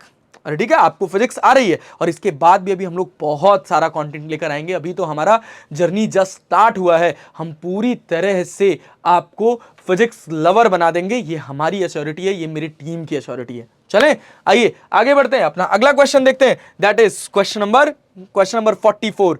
Question number 44 कह रहा है, it is a very nice question, most popular and very nice question of this particular exercise. इस एक्सरसाइज का सबसे शानदार क्वेश्चन अभी हम लगाने जा रहे हैं, that is question number 44। HC Verma का सबसे बढ़िया प्रोजेक्टाइल मोशन का क्वेश्चन, जिसमें बहुत शानदार सी कैलकुलेशन है, बहुत शानदार सा मैथमेटिक्स का यूसेज है। ठीक है, हाँ थोड़ा सा डेटा कॉम्प्लिकेटेड है, बट जो टेक्निक मिल रही है, जो लिंक्स मिल रहे हैं, जो कैलकुलेशन करने का तरीका मिल रहा है, that is you can call it very nice, very fashionable. अरे ठीक है, बहुत सीक्वेंस में आपको एक नया मेथड मिलेगा कि अरे इस हिसाब से भी ये कैलकुलेशन हो सकती है। आइए क्वेश्चन पढ़ते हैं, देखते हैं क्वेश्चन क्या कह रहा है। The bench of a gallery in a cricket stadium are 1 metre wide and 1 metre high. एक क्रिकेट स्टेडियम है, एक क्रिकेट स्टेडियम है, इधर सॉल्व करेंगे क्वेश्चन को। एक क्रिकेट स्टेडियम है जिसकी गैलरी में खूब सारे स्टेयर्स लगे हुए हैं ऐसे, जिसकी चौड़ाई जो है वो 1 मीटर है और लंबाई भी कितनी है, ये भी 1 मीटर है। ठीक भाई, उसके बाद क्या कह रहा है कि a batsman strikes the ball at a level 1 metre above the ground and hit a mammoth sixer. Mammoth हाथी का नाम होता है ना यार। देखो तो यहां से क्या कर रहा है, सीढ़ी से 1 मीटर की हाइट के ऊपर से यहां से एक बैट्समैन है, वो तो बड़ा सा छक्का मारता है। ठीक है, तो कह रहा है कि ही विशेस टू, कहां गया यार क्वेश्चन, 2 बार हो गया क्या? अरे आगे बढ़ गए हम लोग। ठीक, क्वेश्चन पर आते हैं अपने। हाँ, तो क्वेश्चन कह रहा था ball starts at 35 metre per second at an angle of 53 degree. At an angle of 53 degree, भाई बहुत बढ़िया। 53 डिग्री के एंगल पर, 53 डिग्री के एंगल पर उसने एक बड़ा सा छक्का मारा, जिसमें बॉल की जो रफ्तार थी, ये जो रफ्तार थी, ये थी अपने पास कितनी, ये थी अपने पास 35 मीटर पर सेकेंड। कितने एंगल पर? At an angle of 53 degree. ठीक है, उसके बाद क्या कह रहा है, उसके बाद कह रहा है कि the bench are perpendicular to the plane of motion and the first bench is 110 metre from the batsman. Batsman से जो पहला बेंच है, जो पहला बेंच है वो बैट्समैन से कितना दूर है, ये बैट्समैन से 110 मीटर दूर है। जो पहला बेंच है वो हमारा बैट्समैन से कितना दूर है, 110 मीटर। ठीक, तो क्वेश्चन का आ गया कि on which bench will the ball hit. Ball जो है वो कौन सी बेंच पे जाकर हिट करेगी। बहुत बढ़िया सवाल भाई साहब, वेरी गुड। तो देखिए, इसको अपन मान ले वाई एक्सिस, और ये जो लाइन है इसको अपन मान ले कौन सी एक्सिस, ये हो गई हमारी एक्स एक्सिस। तो जहां से बॉल हिट करी गई उसका कोऑर्डिनेट है 0,1 मीटर। अब यहां से जो बॉल चलेगी, बहुत पेशेंटली इस क्वेश्चन को समझिएगा, यहां से जो बॉल चलेगी वो कहीं सीढ़ी पे जाके हिट करेगी। जिस जगह जाकर हिट करेगी उस कोऑर्डिनेट का नाम हमने दे दिया x, y। अगर ये x, y अपने को पता चल गया तो हमारा सारा काम बन गया। ठीक, सारा काम है हमारा इस x, y की वैल्यू को कैलकुलेट करना। तो देखिए कैसे कैलकुलेट करें यार, हमको इनिशियल वेलोसिटी पता है, कितने एंगल पर फेंका जा रहा है वो सब भी हमको पता है। अरे ठीक है, तो हम x और y का इक्वेशन जानते हैं क्या? अरे कितनी रफ्तार से फेंका गया ये भी हमको पता है। अरे पता है भाई, तो x और y का जो बेसिक ट्रेजेक्टरी इक्वेशन होता है वो क्या होता है, x इक्वल्स टू क्या होता है, अरे y इक्वल्स टू, भाई साहब बताओ, बहुत बढ़िया सवाल है ये। y इक्वल्स टू हो जाता है अपने पास y equals to x tan theta 1 minus 1/2 of g x square upon u square cos square theta, ये होता है अपने पास। तो y equals to x tan theta, theta की वैल्यू 53 है, tan 53 की वैल्यू हो जाती है अपने पास, tan 53 की वैल्यू हो जाती है अपने पास 4/3 माइनस 1/2, g की वैल्यू हो गई 10 और ये हो गया अपने पास x स्क्वायर और u square cos square theta, मतलब इधर u square cos square theta तो u कॉस थीटा इधर आएगा, u कॉस 53 की वैल्यू हो जाएगी अपने पास 3/5 and 5 7 35 and 7 3 21 metre per second. तो u cos थीटा की वैल्यू 21 आ गई, तो इसको अपन लिख सकते हैं 21 इंटू 21। अरे ठीक है, चलिए अब जब हम इस y को सॉल्व करेंगे तो y इक्वल्स टू हो गया अपने पास 4/3x माइनस ये 2 5 10 हो गया, तो 5x स्क्वायर अपॉन 21 इंटू 21, ये जो होगा अपने पास ये 441 हो जाएगा। ठीक, अब ये एक इक्वेशन अपने को मिल गई y और x की, किसकी? y और x की। अब अपने पास दो वेरिएबल है, ना तो हमको y पता है ना तो हमको x पता है, ना तो हमको y की वैल्यू पता है ना तो हमको x की वैल्यू पता है। अगर हमको कोई भी एक वैल्यू पता चल जाए तो हम लगभग ये प्रेडिक्ट कर सकते हैं कि कौन सी सीढ़ी पर जाकर ये काम होने वाला है, बॉल कौन सी सीढ़ी पे जाकर गिरने वाली है। ठीक, तो उसके लिए एक और इक्वेशन चाहिए। तो मैंने कहा भाई ठीक है कोई बात नहीं, एक काम करते हैं, अगर सब 1 मीटर वाइड है और 1 मीटर उनकी विड्थ है और 1 मीटर उनकी हाइट है, तो एक काम करो, एक लाइन ड्रॉ करो जो सारी की सारी सीढ़ियों को टच करके पास करे। ठीक, आइए देखते हैं क्या एक लाइन ऐसे कहीं बन जाएगी। देखिए भाई, ऐसे कहीं बन जाएगी। अगर ये लाइन ऐसे बन रही है, इस लाइन का अगर मैं इक्वेशन लिख पाऊं, देखो ये x, y है, ये अपने पास 0,0 है, इस लाइन का इक्वेशन लिख दो तो क्या मुझे x y का रिलेशन पता चल जाएगा यार? अरे पता चल जाएगा भाई, मुझे इसके कोऑर्डिनेट्स पता है कई सारे। ये वाला जो कोऑर्डिनेट होगा ये कितना होगा, देखो ये 110 मीटर है, ये 1 मीटर होगा, ये 1 मीटर होगा, ये 1 मीटर, ये 1 मीटर, मतलब ये एंगल कितना है 45 डिग्री। अरे 45 डिग्री है मतलब स्लोप 45 डिग्री। और हम जानते हैं इक्वेशन ऑफ स्ट्रेट लाइन, और इक्वेशन ऑफ स्ट्रेट लाइन क्या होता है, y equals to mx plus c। तो y इक्वल्स टू m की वैल्यू tan 45 हो गया 1। अरे समझ आया? तो और c, जब x की वैल्यू 0 है तो y की वैल्यू कितनी है? अरे भाई ये देखो, ये पूरा 110 था तो ये कितना हो गया 109, तो ये भी कितना होगा 109। तो y इक्वल्स टू हो जाएगा x माइनस 109। अरे समझ आया क्या? This will be the second equation, that is equation of straight line that passing through every stairs point.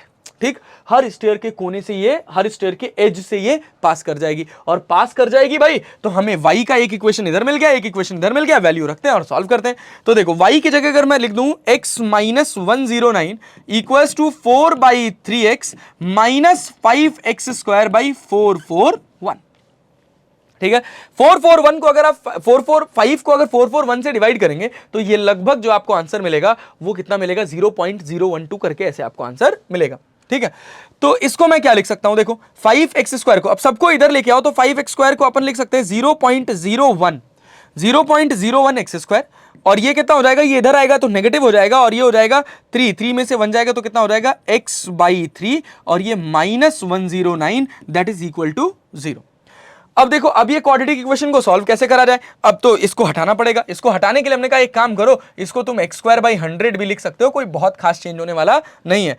Minus यहां पे कितना हो गया x/3 और माइनस 109 इक्वल्स टू 0। अब इसको सॉल्व करोगे तो ये हो जाएगा x² माइनस ये अपने पास कितना एलसीएम 300, एलसीएम इसका 300, तो ये हो जाएगा अपने पास, ये हो जाएगा अपने पास कितना 100x। अरे ठीक है, माइनस इसमें हम 300 से मल्टीप्लाई कर देंगे तो ये 27, 3 उसके आगे 2 0 विल बी इक्वल टू, जो डिनोमिनेटर होगा उधर मल्टीप्लाई हो जाएगा तो 0 हो जाएगा। अब जब हम इसको सॉल्व करेंगे तो ये जो हमारा आंसर मिलेगा, x की एक वैल्यू नेगेटिव आएगी और x की जो दूसरी वैल्यू आएगी, x की एक वैल्यू नेगेटिव आएगी और x की जो दूसरी वैल्यू आएगी वो पॉजिटिव आएगी, और इस x की एक वैल्यू जो आएगी वो आएगी 115.3 या 115.326 मीटर के बीच में आएगी।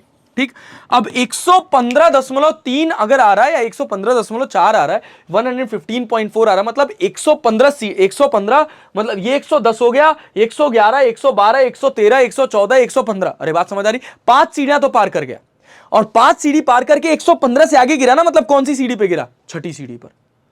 अरे समझ आया? तो हमको यहां से क्या मिला?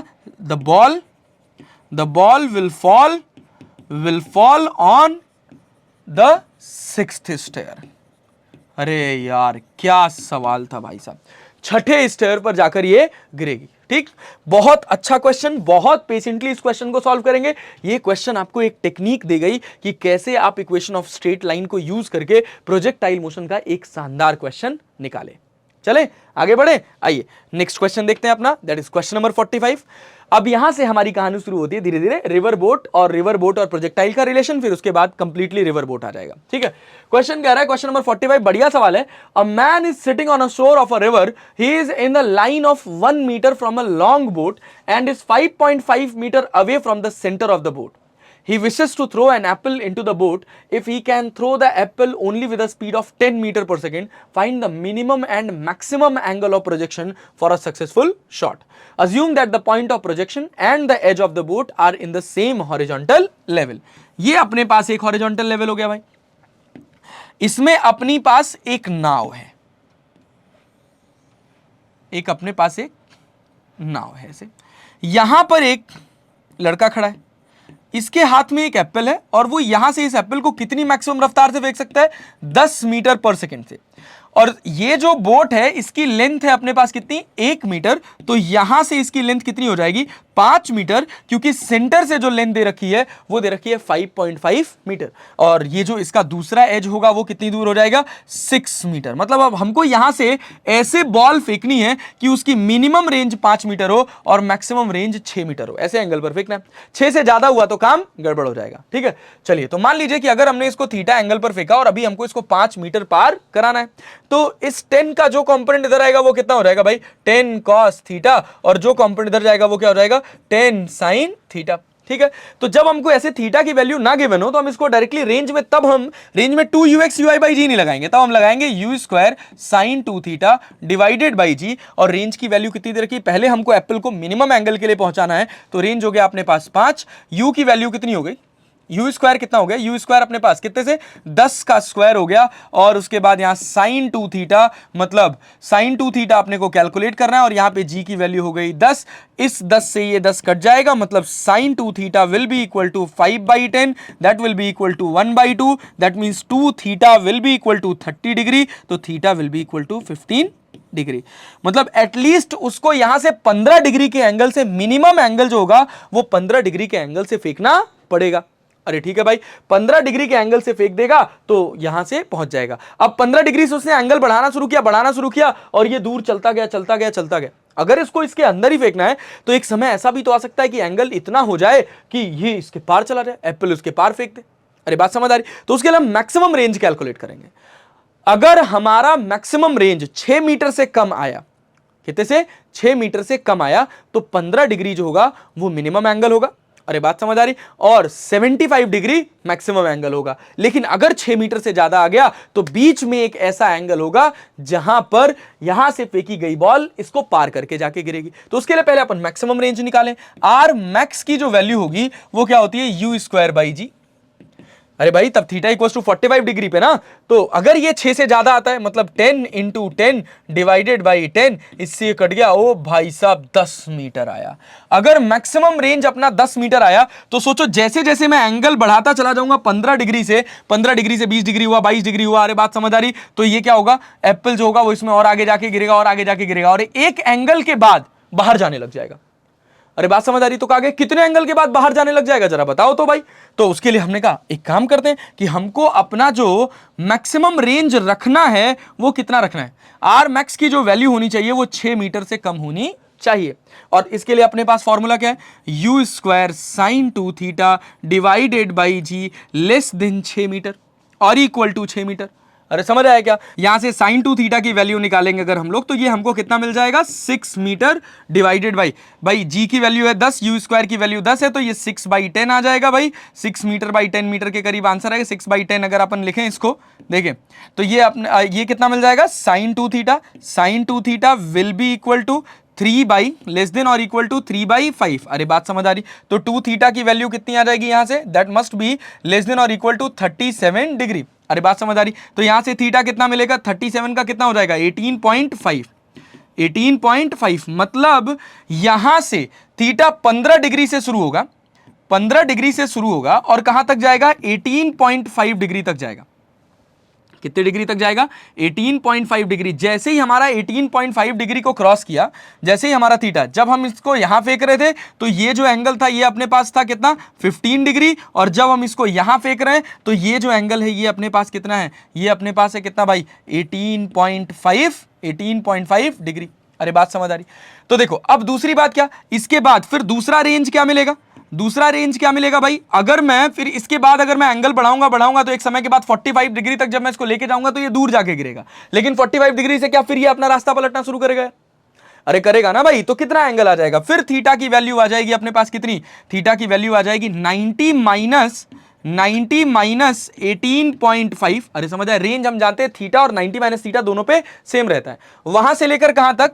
90 माइनस कितना? 15 डिग्री तक। तो 19 माइनस 18.5, 10 में से 5 जाएगा, 5 हो जाएगा, 9 में से 8 जाएगा तो अपने पास 1 हो जाएगा, और यहां पे हो जाएगा अपने पास 8 में से 1 जाएगा तो कितना हो जाएगा? ये हो जाएगा अपने पास 7। तो 71.5 डिग्री से लेकर 75 डिग्री तक ये एंगल में भी बॉल इसके अंदर गिर जाएगी और इस एंगल में भी बॉल इसके अंदर गिर जाएगी। इसके अलावा अगर कोई एंगल हुआ तो बॉल इधर बाहर गिर सकती है और इधर बाहर गिर सकती है। अगर 15 डिग्री से कम हुआ, अगर 15 डिग्री से कम हुआ, अरे बात समझ आ रही? तो बॉल जो है वो इधर रह जाएगी, और अगर 18.5 डिग्री से ज्यादा हुआ तो बॉल पार कर जाएगी। अब बॉल दूर चलती चली जाएगी कितने डिग्री तक? 45 डिग्री तक। 45 डिग्री तक बॉल दूर चलती चली जाएगी, दूर चलती चली जाएगी भाई। उसके बाद क्या होगा? उसके बाद 45 डिग्री के बाद फिर अगर तुम एंगल बढ़ाओगे तो क्या बॉल अब वापस आना शुरू होगी? एप्पल जो होगा वो वापस आना शुरू होगा। कितने एंगल तक आएगा? That will be equal to 90 minus 18.5। अरे बात समझ आ रही? जो रेंज 18.5 मीटर पर होगी वही रेंज 90 माइनस 18.5 होगी। मतलब जब 71.5 डिग्री एंगल होगा तो फिर से बॉल यहां गिरने लग जाएगी। अब उसके बाद तुम एंगल बढ़ाते 75 डिग्री कर दो, बॉल यहां से लेकर यहां तक आ जाएगी, और जैसे ही एंगल 75 डिग्री से बढ़ाओगे बॉल जो होगा फिर इधर गिरने लग जाएगी। अरे बात समझ आ रही? बहुत ही बढ़िया क्वेश्चन है, अच्छा ऑब्जर्वेशन बेस्ड क्वेश्चन है, और रेंज का जो बेसिक एक तरीके से कह सकते हैं कि एक स्टैंडर्ड सवाल है जहां से आपको रेंज का बहुत अच्छा ज्ञान कराया जा सकता है। अरे बात समझ आ रही? चलिए आगे बढ़ते हैं अपने next question, that is question number 46। कह रहा है a river 400 metre wide is flowing at rate of 2 metre per second. बढ़िया, स्विमर एंड रिवर का सवाल है, कुछ नहीं, बहुत आसान सवाल होता है भाई। अ रिवर 400 मीटर वाइड, कितना मीटर वाइड है? 400 मीटर वाइड है, और कितनी रफ्तार से बह रही है? It is flowing with a velocity of 2 metre per second, that is velocity of river. और कह रहा है कि a boat is sailing at velocity of 10 metre per second with respect to water. That means velocity of boat with respect to water कितना दे रखा है? 10 metre per second in a direction perpendicular to the river. ये कैसे दौड़ रहा है? Perpendicular to the river. River flow से कितना? 10 मीटर पर सेकेंड की रफ्तार से 90 डिग्री के एंगल पर जा रहा है। ठीक, क्वेश्चन का आ गया A, find the time taken by the boat to reach the opposite bank. एक बात आपको समझनी है, velocity of boat with respect to water जो होता है ये velocity of boat minus velocity of water होता है। तो वेलोसिटी ऑफ बोट जो ग्राउंड फ्रेम में बंदा बैठा है उसको जो दिखेगा, velocity of boat with respect to water plus velocity of water का जो वेक्टर सम होगा उसके बराबर होगा। अरे ठीक है, अब हमको क्या कहा जा रहा है कि ये 10 मीटर पर सेकेंड से इसमें कूदा तो ग्राउंड फ्रेम में ये कहां जाएगा? कहीं यहां पहुंचेगा। किसके रिजल्टेंट पर? Velocity of boat with respect to water plus velocity of boat with respect to water plus velocity of water. अरे बात समझ आ रही? Velocity of boat with respect to water plus velocity of water. ये अपने पास हो गया कितना? ये अपने पास हो गया 400 मीटर। तो 400 मीटर पार कराने के लिए कौन रिस्पॉन्सिबल है? 10 मीटर पर सेकेंड। और आगे ले जाने के लिए कौन रिस्पॉन्सिबल है? रिवर। अरे समझ आया? तो भाई कितना टाइम लगेगा? तो T will be equal to distance कितना है भाई? 400 मीटर, और कितनी रफ्तार है भाई? 10 मीटर पर सेकेंड। तो इससे ये कट जाएगा, T will be equal to, अपने पास आंसर आ जाएगा 40 सेकेंड।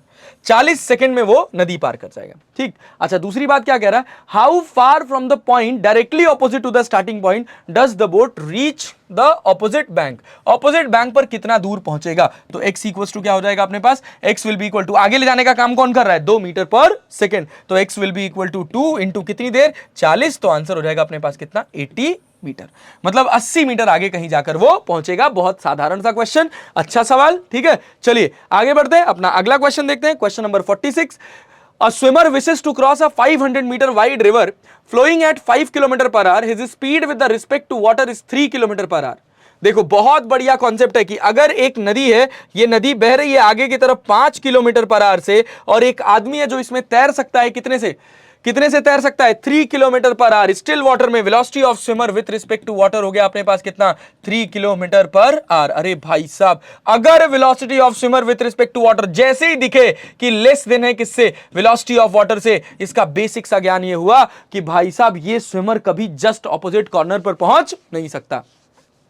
ये जो स्विमर है ये कभी भी जस्ट ऑपोजिट कॉर्नर पर नहीं पहुंच सकता, मतलब इसके ड्रिफ्ट को मिनिमम किया जा सकता है, बट इसके ड्रिफ्ट को कभी जीरो करना पॉसिबल नहीं है। ठीक, तो मेरे से कह रहा है if he heads in a direction making an angle theta with the flow, find the time he take to cross the river. River की विड्थ कितनी है भाई? रिवर की विड्थ हो गई भाई साहब अपने पास 500 मीटर। मान लीजिए कि वो यहां से कुछ थीटा एंगल पर कूद रहा है, नदी से कुछ थीटा एंगल बना के जा रहा है। ये हो गया अपने पास velocity of swimmer with respect to water. इसके दो कंपोनेंट होंगे, एक इधर आएगा velocity of swimmer with respect to water cos theta, और एक कंपोनेंट इधर जाएगा, वो क्या होगा? Velocity of swimmer with respect to water sine theta. तो नदी पार कराने के लिए कौन रिस्पॉन्सिबल है? तो नदी पार कराने के लिए भाई VSW साइन थीटा है। तो कह रहा है if he heads in a direction making an angle theta with the flow, find the time he take to cross the river. तो time will be equal to 500 metre divided by velocity of swimmer with respect to water कितना है? 3। अरे बात समझ आ रही? Divided by 3, और क्या 3 साइन थीटा, और किलोमीटर पर आवर में है तो क्या 5/18 से मल्टीप्लाई कर देंगे यार, तो ये हो जाएगा 3 6 जा। अरे बात समझ आ रही? तो ये किसमें कन्वर्ट हो गया? मीटर पर सेकेंड में। ये 5 से हो जाएगा कितना अपने पास? ये 5 से अगर इसको हम सॉल्व करेंगे तो ये हो जाएगा अपने पास 100। तो T will be equal to हो जाएगा अपने पास कितना?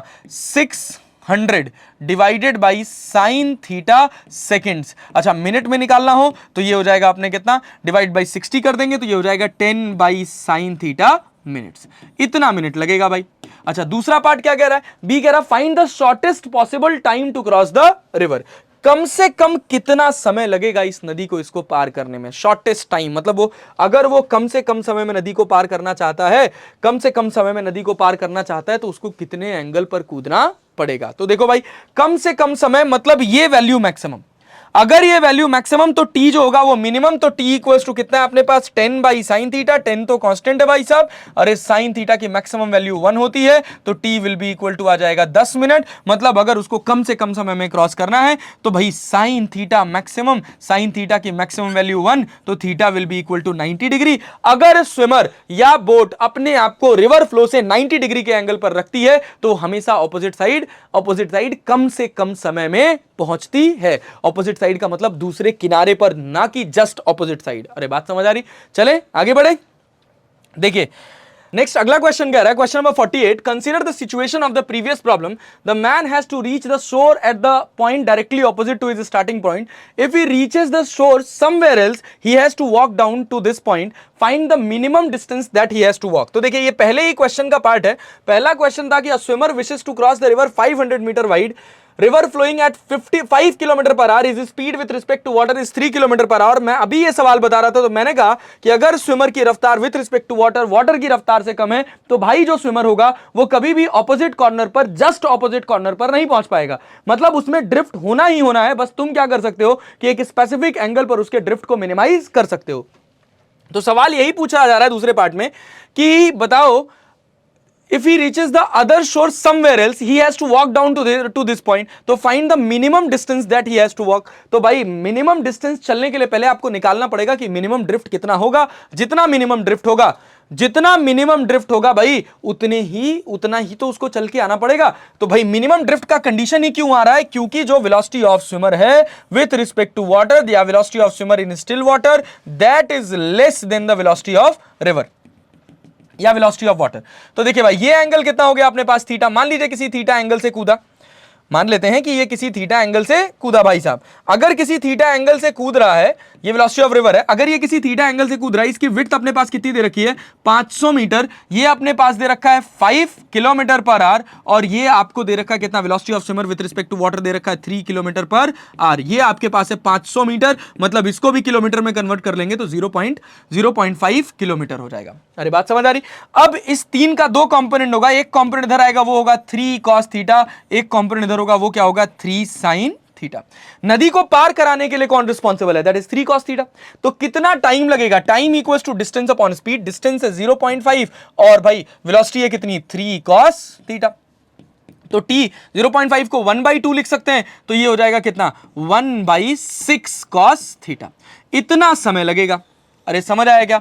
अब इतना समय हमको लग रहा है भाई नदी को पार करने में, तो देखो इतने समय में जो ड्रिफ्ट होगा वो कितना होगा, तो drift will be equal to, आगे ले जाने के लिए कौन रिस्पॉन्सिबल है, इधर रहा 5 और इधर रहा अपने पास क्या 3 sin थीटा, तो x will be equal to कितना हो जाएगा 5 माइनस 3 sin थीटा और इंटू टाइम कितना लगा, दैट इज 1/6 cos थीटा।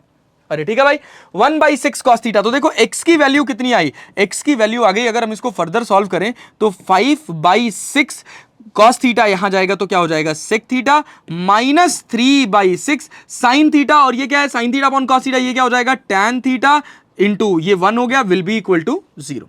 अरे ठीक है सॉरी विल ये हो गया अपने पास। अब क्या है कि अपने को चाहिए कि ये जो हो ये थीटा के रिस्पेक्ट में मिनिमम हो, ड्रिफ्ट हमको मिनिमम चाहिए, कितने एंगल पर कूदे कि हमारा ड्रिफ्ट मिनिमम हो जाए, तो उसके लिए हमको करना क्या है dx/d थीटा, और अगर हम dx/d थीटा करेंगे तो ये 5/6 सेक थीटा को क्या लिख सकते हो यार, सेक थीटा तुम्हारे पास क्या हो जाएगा, सेक थीटा का डिफरेंशिएशन होता है sec theta into tan theta, और ये कितना हो जाएगा 3/6 3/6 दैट इज tan थीटा का क्या हो जाता है सेक स्क्वायर थीटा। अरे बात समझ आ रही? और ये सब किसके इंटू 1, ये किसके बराबर हो जाएगा 0 के। अब मैं इसको सॉल्व करूं मैक्सिमा और मिनिमा के लिए, तो देखो मुझे क्या मिल जाएगा 5/6 sec theta into tan theta will be equal to कितना 3/6 सेक स्क्वायर थीटा। अब देखो इस सेक थीटा से ये स्क्वायर कट जाएगा, इस 6 से ये 6 कट जाएगा, और हम क्या कर सकते हैं, अब ध्यान दो भैया, अब यहां सवाल शुरू होता है, tan थीटा को क्या लिख सकते हो sin theta upon cos theta, और यहां पे हो गया 5, यहां पे हो गया 3, सेक थीटा को लिख सकते हैं यहां पे cos थीटा, इससे ये कट जाएगा, sin थीटा की वैल्यू हमको क्या मिली, दैट इज 3/5। अगर sin थीटा अपने को 3/5 मिला तो cos थीटा कितना हो जाएगा, that will be equal to 4/5। sin theta अगर 3/5 मिला तो cos थीटा 4/5 कैसे हो जाएगा, ये 3 है ये 5 है, तो ऑब्वियस सी बात है ये कितना होगा 4 होगा, अगर ये हमारा एंगल क्या है थीटा। sin थीटा मिल गया 3/5, cos थीटा मिल गया अपने को 4/5। बहुत बढ़िया। अब हमको पूछा गया कि भैया बताओ वो मिनिमम ड्रिफ्ट कितना होगा, तो x में हमको थीटा पता चल गया कि इतने एंगल पर sin थीटा और cos थीटा, थीटा मतलब अगर 3/5 हम रख रहे हैं तो मतलब ये थीटा की वैल्यू हमारी 37 डिग्री है। 37 डिग्री एंगल पर जो हमारा ड्रिफ्ट होगा वो इस सिचुएशन में मिनिमम होगा। इस मिनिमम ड्रिफ्ट की वैल्यू क्या होगी भाई, तो मिनिमम ड्रिफ्ट के लिए अपने पास फॉर्मूला क्या है, x equals to VR, that is equal to कितना है, x इक्वल्स टू क्या है भाई अपने पास 5 minus 3 sin theta into 1/6 cos theta. अरे सब वैल्यू तो पता है यार, तो ये हो जाएगा 5 minus 3 sin theta will be equal to sin 37, that is 3/5 into 1/6 cos theta की वैल्यू हो गई अपने पास 4/5। अब इसको सॉल्व करा जाए तो ये हो जाएगा 25 minus 9, 25 minus 9 divided by 5 into 5 upon 6 4 जा 24। अब क्या मिलेगा भाई, अब देखो इस 5 से ये 5 कट जाएगा, x की वैल्यू हो जाएगी 25 में से 9 जाएगा 16, 16/24, और इसको अगर आप सॉल्व करेंगे तो ये कितना हो जाएगा 4 4 जा 16, 4 5 जा 20, 4 6 जा अब ये हो जाएगा अपने पास 8 से 8, 2 2 जा 4, 2 3 जा 6, that is x will be equal to 2/3 kilometre. 2/3 kilometre उसको चल के आना पड़ेगा। अरे समझ आया क्या, x इक्वल्स टू 2/3 किलोमीटर उसको चल के आना पड़ेगा भाई। अब देखो ये तो हो गया अपने पास एक ट्रेडिशनल मेथड, लेकिन अपने पास इतना समय नहीं है भैया, अपने पास इतना समय नहीं है, तो इसका बेसिक शॉर्ट ट्रिक क्या है यार, शॉर्ट ट्रिक के लिए आपको याद रखना पड़ेगा दो बातें कि अगर velocity of swimmer with respect to river velocity of river से ज्यादा है तभी जीरो ड्रिफ्ट पॉसिबल है, अगर ऐसा नहीं है तो जीरो ड्रिफ्ट पॉसिबल नहीं होगा, और अगर जीरो ड्रिफ्ट पॉसिबल है तो कितने एंगल पर होगा, तो sine theta will be equal to VR upon VSR, और ये जो थीटा बनेगा, नदी इधर बह रही है, ये नदी की विड्थ D है, इस D से कहीं इधर बनेगा। अरे बात समझ आ रही। अच्छा दूसरी ट्रिक क्या है कि अपने पास भाई साहब अगर VSR की वैल्यू लेस देन VR हो गई, अगर VSR की वैल्यू लेस देन VR हो गई, velocity of swimmer in still river is less than the velocity of river, तो जो स्विमर है वो कभी भी ऑपोजिट कॉर्नर पर, जस्ट ऑपोजिट कॉर्नर पर नहीं पहुंच पाएगा, तो वो ड्रिफ्ट मिनिमम करने की कोशिश करेगा। तो यहां पर आएगा कंडीशन ऑफ मिनिमम ड्रिफ्ट, और मिनिमम ड्रिफ्ट के लिए जो एंगल होना चाहिए भाई साहब, मिनिमम ड्रिफ्ट के लिए जो एंगल होना चाहिए वो हो जाएगा VSR अपॉन VR।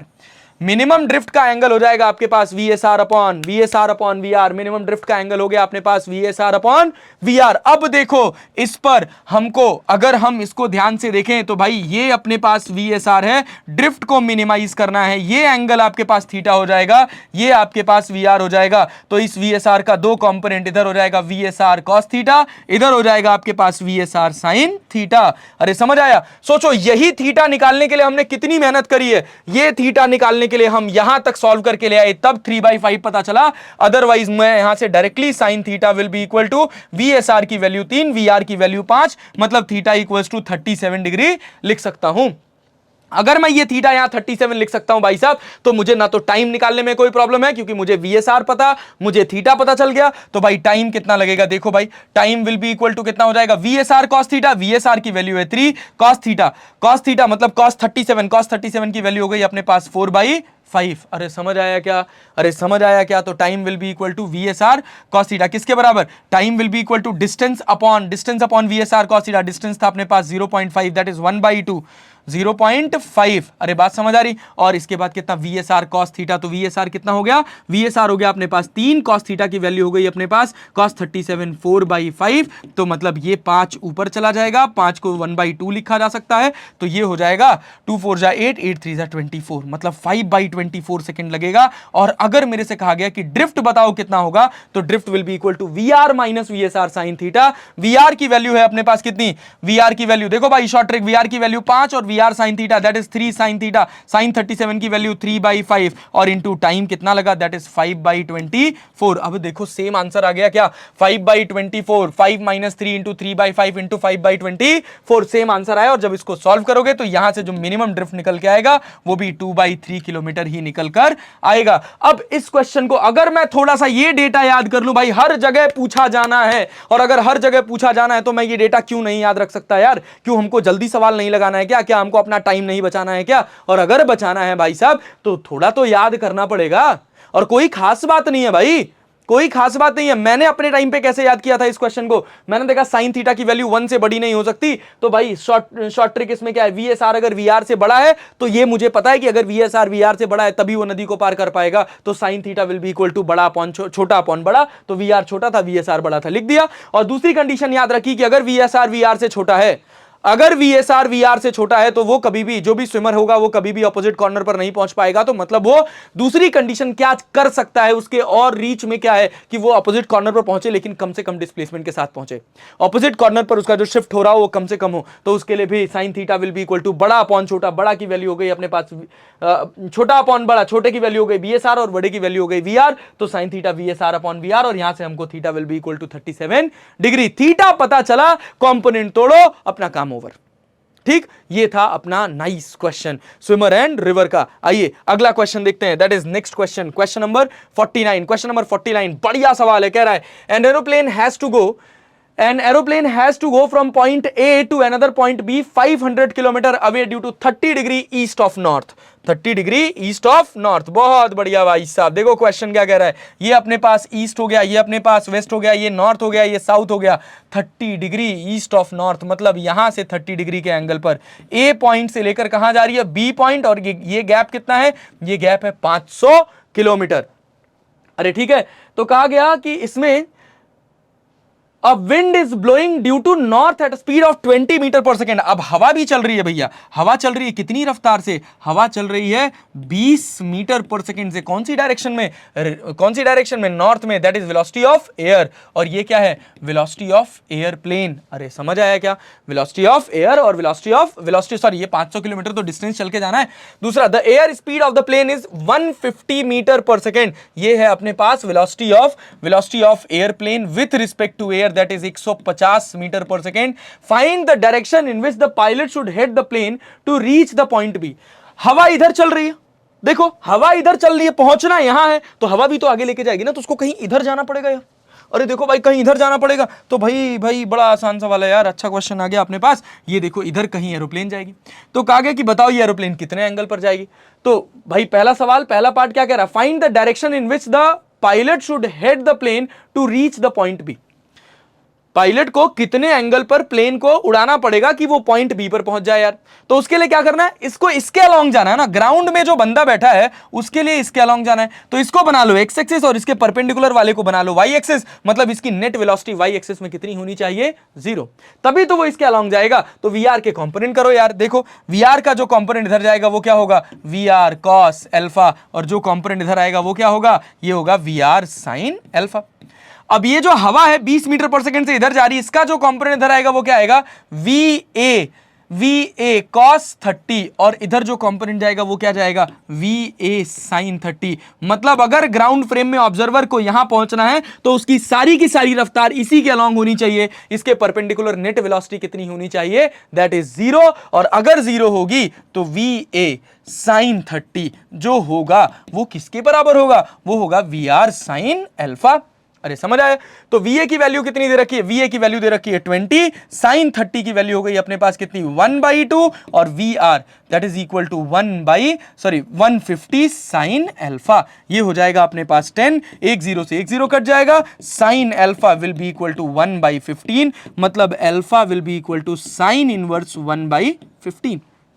मतलब कितना एंगल भाई, ए बी से साइन इनवर्स 1/15 डिग्री एंगल किधर की तरफ, ईस्ट की तरफ। अरे समझ आया क्या, ईस्ट के साइड से होना चाहिए। अरे समझ आया क्या, एंगल पता चल गया अपने पास यार, अरे क्या एंगल पता चल गया भैया। चलो आओ देखते हैं, एंगल पता चल गया। अब दूसरा क्या कह रहा है, find the time taken by the plane to go from A to B. तो टाइम टेकन निकालने के लिए T equals to distance upon speed. Distance अपने पास कितना है, 500 किलोमीटर। कितना है भाई साहब, 500 किलोमीटर। अरे बहुत बढ़िया, तो 500 किलोमीटर को मीटर में कन्वर्ट कर दो तो यहां हो जाएगा अपने पास 10⁻3। अरे ठीक है। और भैया वेलोसिटी कितनी, हवा कितने से जा रही है, वी ए कॉस 30, और प्लेन कितने से जा रही है, वी आर कॉस अल्फा। तो टोटल स्पीड जो इसको इधर मिल रही है इस डायरेक्शन में वो कितनी मिल रही है, V A cos 30 plus V R cos alpha. अरे ठीक है। चलो अब जब इसको सॉल्व करोगे तो 500 इंटू 10⁻3, और वी ए की वैल्यू है 20, cos 30 की वैल्यू √3/2, तो इसको लिखा जा सकता है 10√3, और वी आर की वैल्यू कितनी है 150, और cos अल्फा देखो साइन अल्फा 1/15 डिग्री आ रहा है, मतलब ये लगभग 0 के बराबर है। तो cos 0 की वैल्यू कितनी हो जाती है 1, इसको एज इट इज छोड़ दो। तो ये अगर तुम इसको सॉल्व करोगे 500 इंटू 10⁻3 डिवाइडेड बाई, अगर इसको सॉल्व करेंगे तो ये हमको मिलेगा 167.5। तो यहां से जो टाइम निकल के आएगा वो निकल के आएगा 2899 सेकेंड्स। कितना निकल के आएगा, 2899 सेकेंड। अब क्या करना है अपने पास कि टाइम ये सेकंड में मिल गया, मिनट में निकालना है तो इसको क्या करो 60 से डिवाइड कर दो। ये अप्रोक्सीमेटली आपको 48.9 that is written as 49 second लिखकर आ जाएगा। बढ़िया सवाल है। अरे समझ आया। देखो बहुत सिंपल सी कहानी है, अगर कहीं भी स्विमर, रिवर और तुम्हारे पास एयरप्लेन, विंड कुछ भी आए, जिस डेस्टिनेशन पर ले जाना है उसके अलोंग एक एक्सिस बनाओ और उसके परपेंडिकुलर एक एक्सिस बनाओ, और परपेंडिकुलर के अलोंग नेट वेलोसिटी 0 होनी चाहिए। अगर वो डेस्टिनेशन पे पहुंच रहा है तो जिस लाइन के अलोंग उसका डेस्टिनेशन है, नेट वेलोसिटी उसी लाइन के अलोंग आनी चाहिए और उसके परपेंडिकुलर कोई वेलोसिटी आनी नहीं चाहिए। बस यही एक कोर कॉन्सेप्ट है। इसी कॉन्सेप्ट से आप स्विमर, रिवर का, एरोप्लेन एंड विंड का, या 2 रिलेटिव शिप्स का किसी का भी सवाल निकाल सकते हो। अरे ठीक है। चलो आओ आगे बढ़ते हैं, अपना अगला क्वेश्चन देखते हैं। That is next question, that is question number 50। Question number 50 कह रहा है, two friend A and B standing at distance x apart in open field and wind is blowing from A to B. A beats a drum and B hear the sound T1 time after he sees the event. A and B interchanges their position and the experiment is repeated. This time B hears the drum T2 time after he sees the event. Calculate the velocity of sound in still air V and the velocity of wind U. Neglect the time light take in traveling between the friends. ठीक, चलो देखो 2 friends है, एक friend है A और एक friend है B। समझना, बहुत शानदार क्वेश्चन है ये। पहला पार्ट तो बहुत आसान है, लेकिन इसी का एक दूसरा पार्ट है जिसका सॉल्यूशन आपको हर जगह इंटरनेट पर इतना कॉम्प्लेक्स मिलेगा कि आपके लिए वो समझना बहुत मुश्किल हो जाएगा। ठीक है, बहुत बुरी तरीके से उस क्वेश्चन को सॉल्व किया गया और बहुत साधारण सा कॉन्सेप्ट है इस क्वेश्चन को लगाने के लिए। चलें आगे बढ़े, आइए देखते हैं कि ए से बी तक जो विंड चल रही है वो यू रफ्तार से ए से बी तक चल रही है। ए जो है वो ड्रम बजा रहा है और बी जो है वो सुन रहा है। तो भाई यहां से लेकर यहां तक, यहां से लेकर यहां तक जो एयर में रफ्तार है वो v है। तो अगर टोटल रफ्तार देखी जाए इसके रिलेटिव तो u प्लस v हो जाएगी। कितना डिस्टेंस चल रहा है, कितना डिस्टेंस x, और कितनी देर में सुन रहे हैं t1, अरे समझ आया? तो क्या होगा, velocity equals to displacement upon time, तो v plus U will be equal to x by t1 हो जाएगा। अब a यहां चला गया और b यहां आ गया। दूसरा सिचुएशन देखो, a यहां चला गया और b यहां आ गया।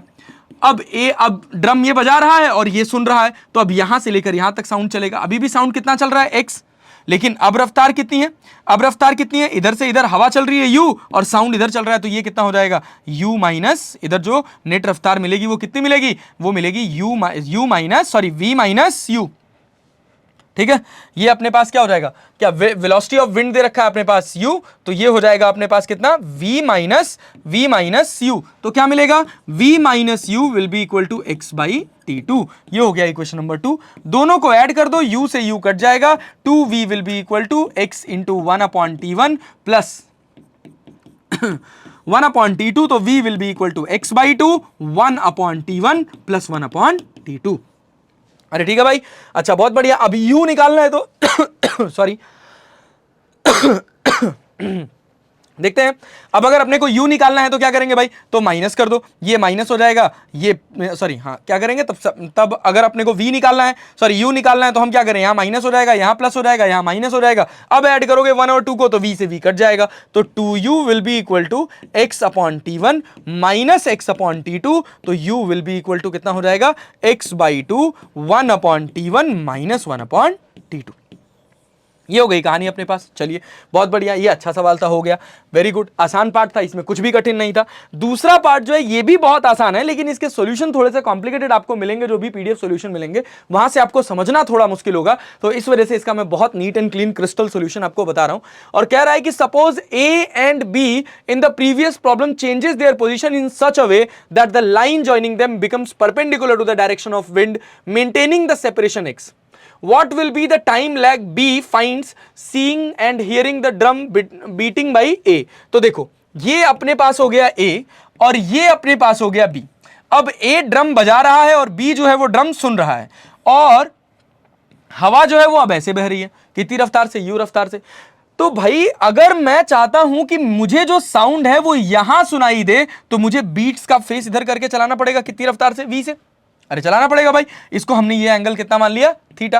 तो अब देखो अगर मैं चाहता हूं कि साउंड जो मेरा जाए वो इधर जाए, तो इसके दो कंपोनेंट होंगे, एक x और एक y। ये गैप इधर है, तो इसका जो कंपोनेंट इधर आएगा वो कितना होगा भाई, इधर जो कंपोनेंट आएगा वो होगा v cos थीटा, और इधर जो कंपोनेंट आएगा वो क्या होगा, v sin थीटा। और अगर मैं साउंड यहां सुनना चाह रहा हूं तो इस एक्सेस में साउंड नहीं चाहिए, तो ये अपने पास u होगा, ये अपने पास v sin थीटा होगा। तो u में से अगर अपन v sin थीटा माइनस करेंगे तो भाई 0 आना चाहिए, तो u will be equal to v sin theta. तो sin थीटा की वैल्यू यहां से मिल जाएगी आपको u by v। That is u क्या है अपने पास, परपेंडिकुलर, v क्या है, हाइपोटेन्यूज। तो क्या हम यहां से cos थीटा निकाल सकते हैं, that will be equal to base upon hypotenuse, और बेस की वैल्यू हो जाएगी v square minus u square, और हाइपोटेन्यूज अपने पास कितना हो गया, v। तो देखो time will be equal to distance कितना है x, और रफ्तार कितनी है v cos थीटा, और cos थीटा की वैल्यू हमको कितनी मिल गई, v square minus u square divided by v। इस v से ये v कट जाएगा, तो time will be equal to x upon under root of v square minus u square. इतना टाइम लैग आएगा हियरिंग और विजिबिलिटी में, जब वो उसको दिखा और दिखने के इतनी देर बाद x upon under root of v square minus u square time बाद उसको साउंड सुनाई देगा।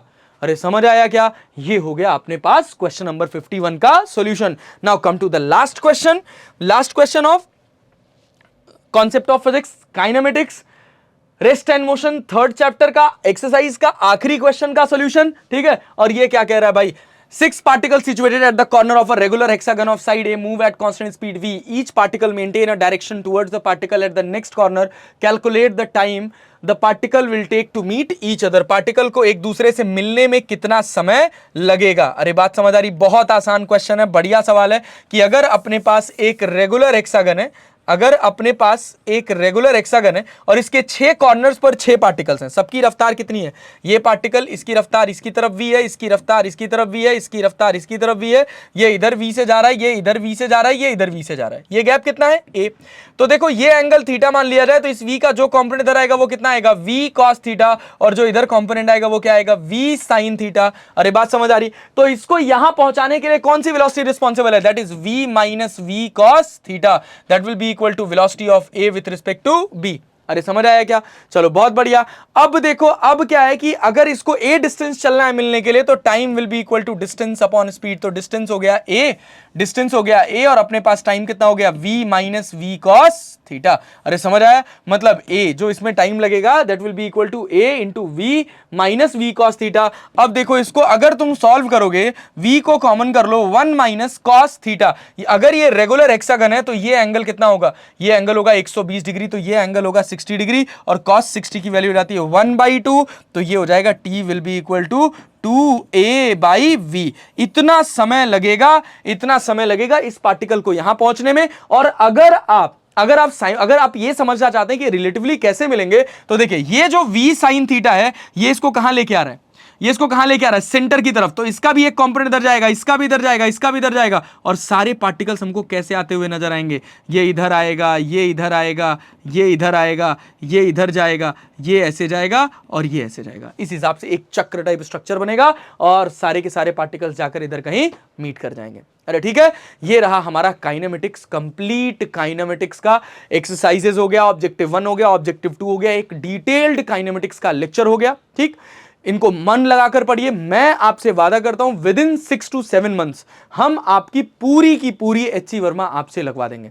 और अगर आप एचसी वर्मा लगाने के काबिल हो गए सर, तो बहुत आसानी से आप अपनी फिजिक्स से प्रेम कर सकते हैं और फिजिक्स को आप बहुत आसानी से समझ सकते हैं। It is a very nice and very decent book of physics. इससे सुंदर फिजिक्स की कोई किताब नहीं है। ठीक है, चलिए, अगर आप जेईई मेंस नीट की तैयारी कर रहे हैं तो ये किताब आपके पास हर हाल में होनी ही चाहिए, और इस होने से मतलब नहीं है, इसको लगाना भी पड़ेगा। ठीक है, तो मिलते हैं अब अपने नए वीडियो में नए चैप्टर के साथ स्टार्ट करेंगे। ठीक है, तब तक के लिए धन्यवाद।